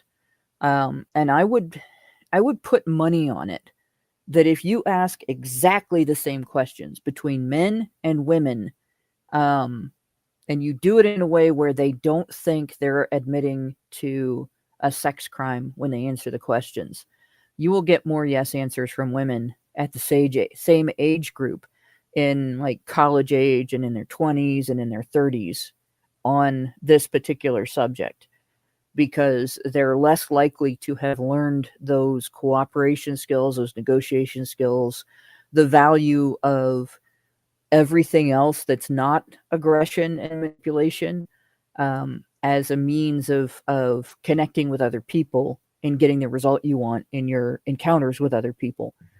They don't have the same consequences growing up. so they don't learn the same lessons. Whereas boys do have those consequences, and they do learn those lessons. They do learn that they're not going to be able to get away with that, and they also learn that they're not getting the result they want. I thought that was important to point out. And then I will also say, I hope I can pronounce this last name, Pepito says Spezagudi, pointed out this is the correct title. This is from Anderson, PB, 1998, Women's Motives for Sexual Initiation and Aggression, PB Anderson and C. Struckman Johnson, eds, Sexually Aggressive Women, Current Perspectives and Controversies. And I have that book around here somewhere. So do I. Yeah, All right. It's an important book if you want to understand that particular subject. So, okay, so let's finish this time code, because ultimately it's her Manifestelle talking about how it's all men. Incidentally, it's not all men. Back to her video. Yeah, engaged in sexual assault are of a tiny minority. They are genetically distinct from normal men. I keep saying this, and I need to harp on this. They're more distinct from normal men than gay men are from straight. So they are a tiny, disturbed minority. And so let's finish this off. In high SES contexts, I think the bottom line is rich men, poor men, average men, at the end of the day, they're all men. Okay, so like for all the people literally foaming at the fucking piece of yeah. There's the Duper's Delight grin. Imagine being happy about thinking that all men were rapists. Like, wouldn't you be terrified? No, she's happy about lying about this shit. Yeah. She knows that this is a manifest lie. And yeah, you're right. You're right, Brian. I really believe that. It starts with why don't you choose a good man, and it ends with no men are good. So how do you choose a good man? Like Brian called it from the beginning, probably because he's been on every step of the journey into this woman's.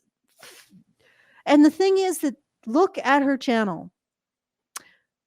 Do I have huge. To? Yeah, no. Her and the other female dating strategy women, gigantic. Women love this. Oh my gosh! They don't love this from yes, she's female dating strategy. She's spoiled girly. She is one of them. And it's huge. Like, this is a huge marketplace. Telling women that they're right, blowing fatuous praise up their ass. And then PUAs. Yes, and it's like, and if men don't do this for you, then kick them to the curb. Well, okay, that's not how it works. But regardless, so absolutely terrible advice for women. Terrible life advice. The kind of life advice you're going to end up living in a nightmare if you follow. But it tells you everything you want to hear. She tells women everything they want to hear. And it's just, it's mind-boggling. I mean, I just got shit from a woman in the comments of one of the videos. You remember the video that we just did, Brian, about the woman who was sex trafficked, allegedly? Yeah, and I sex said, trafficked. well, I mean, it's probably true, but like, I don't know, maybe. Yeah, but go on. Yeah, what was the comment? But regardless, I said, have you considered that you've been exploiting men, specifically the men who come to you because they have emotional needs that are not being met, and you are exploiting them? Like you're giving them the facsimile of this kind of an emotional acceptance or whatever. And that is itself an exploitation, and it was in response to her saying, well, I heard that some of the guys that I had sex with were cheating on their wives, and I felt bad for their wives. I felt like I was exploiting their wives or whatever. And so I pointed out, hey, what about the men who were emotionally vulnerable and you were exploiting that for money? And then this woman comes in. I got a question about this. When she said she was sex trafficked, was she saying that someone forced her to do this against her will? We didn't go into that part, so we don't know. It was okay, it was because that's what being sex trafficked is. It's probably not a good idea to speculate on. Let's just assume it. Okay, so one heavenly Lee Sky says, "Whoa, you're saying that she's exploiting men while she's being sex trafficked? Dude, I'm not about that believe all women sheet, but think about what you're implying here, Allison." Yeah, but you can actually be a victimizer as you're a victim as well. My God, you have such a chip on your shoulder. All of your arguments are so hollow and surface level. After all my years listening to Karen and Mike, sorry, hun, but you're not why I come to these discussions. Yes, I am the one who has a surface level argument. Well, you responded though to her saying that she felt like she was exploiting their wives, right? Yes, and I said, what about the men who come to you because they have these emotional needs and you are using that Yeah. to make money? I mean, truth be told, I guess they're getting something out of it and their wives are getting nothing out of it, or these other men's wives are She's getting not nothing out of it. interacting with their wives. Hurt They people hurt basically people. just bypassed the men, and these people got mad at you for pointing out that the men were bypassed. Yeah, if you're pulled into a situation where people are exploiting people and you're part of that, you're still, even if you are being exploited, you're also engaging in exploiting others, right? Yeah. Like that's, yes, she says she was sex trafficked. I don't know if she was exploiting those men when she was being sex trafficked, if the sex trafficking was separate from this activity, but if you're in an exploitative circumstance in which you are exploiting others and being exploited, that doesn't change the fact that you are exploiting others. And it actually happens a lot, in fact. It's not just with regard to sex trafficking. That happens in the drug world as well, right? Not everybody who hands over a set of doses of various types of doses of drugs for currency is doing so because that's the job they wanted to do. Some of them are doing that because in their neighborhood, if they don't join their gang and do that, they will get killed by the gang members. Like that's a reality for a lot of young men in urban areas in the United States, in Mexico, probably in Canada, probably in the UK, at pretty much every nation that has drug problems, that happens.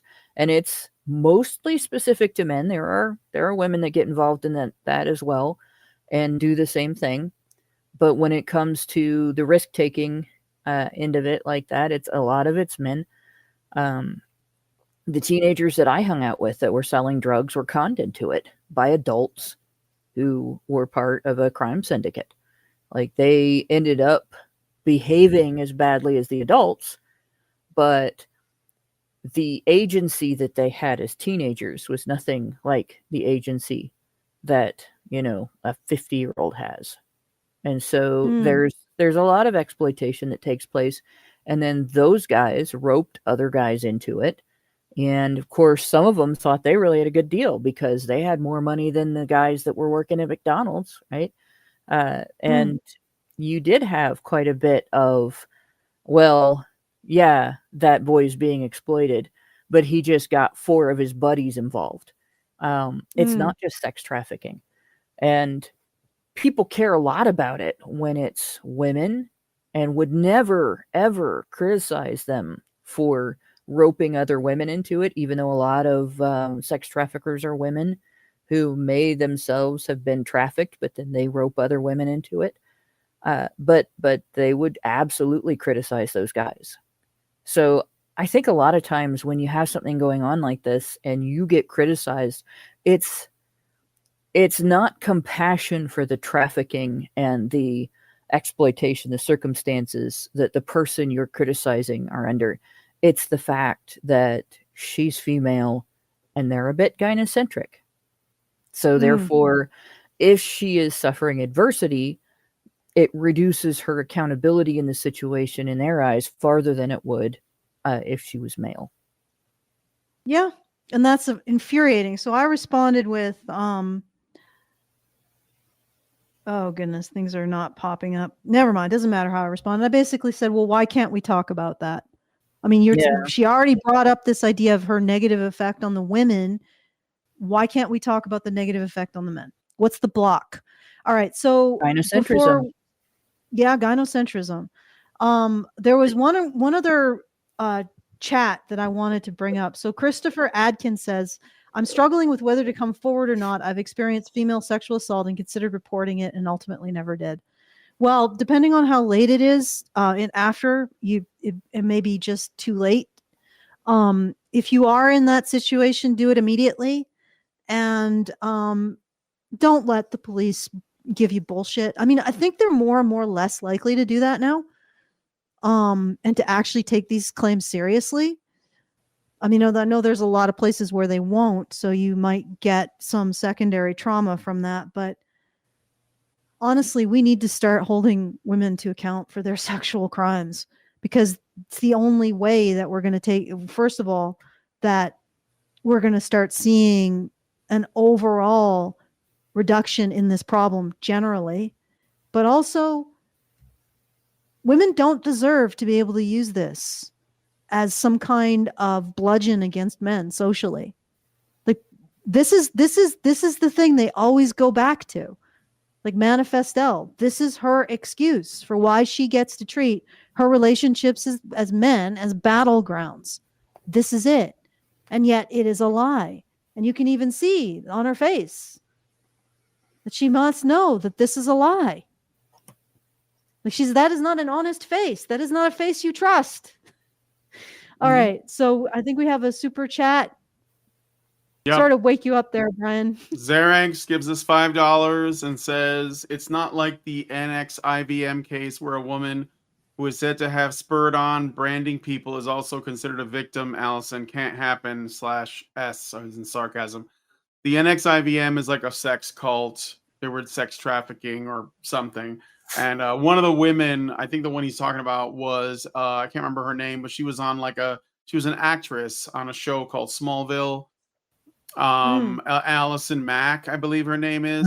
And yeah, they were like branding people and stuff. I mean, Hollywood, I don't know if you guys noticed, but Hollywood has a problem with sex cults that keeps coming up and getting exposed. And but yeah, I would put money on Hollywood disproportionately impacting the statistics in the United States on every manifestation of mental illness that can be measured, including violence and sexual violence in particular. The woman, I believe Allison Mack, was framed as a victim by the media, but she was definitely participating in that. Yeah, we reported on the show. So I didn't even notice these comments now have likes to the comment. And this one seems to be circulating between 4 and 6 for some strange reason. Hey, could you decide to like it or not like it? Whoever's clicking that. All right. So it might not be the person. It might be the system. That happens with me too. I like something and then a few minutes later I look and it's disappeared. So we're just seeing censorship in real time. That's fascinating. Oh, yeah. Quite possibly. Okay. Or rejection of your privacy settings can be People an can issue reply as well. to super chats too. Yeah. You know, take the thumb off a bit there, CIA. You're really triggering my Asperger's. All right. So I think that's good. I mean, I think we've pretty much it was definitely thorough. Yeah, it was thorough. Also unrelated, Richard Bier put in $2,000. So thank you, Richard Bier. Very much. Thank you, Richard. Yes. I gotta give you a thing for that. So thank you. Come again. Very much appreciated. Very much appreciated to help us out with that. And again, if you want to help, feedthebadger.com/support. I feel like although Manifestelle is a distressing topic, and I would invite Richard to maybe find someone else. I do think that it's important to address it because this is like the nerve center. Sorry, guys, this is the nerve center of the bullshit. She's an influencer, right? She has a lot of women listening to what she has to say. So that is we are looking at important. The id. We are looking at the monsters from the id. A monster from the id right here in this person. And she must be addressed and dealt with, or at least discredited. And she's full of shit. And this Also, is this I is this consider is my initial impression confirmed. there you go. Hannah was a complete virgin to the issue of Manifestelle, and she picked up the red flags right off the bat. Okay, there's The nothing eyebrows like have it. I mean, the eyebrows.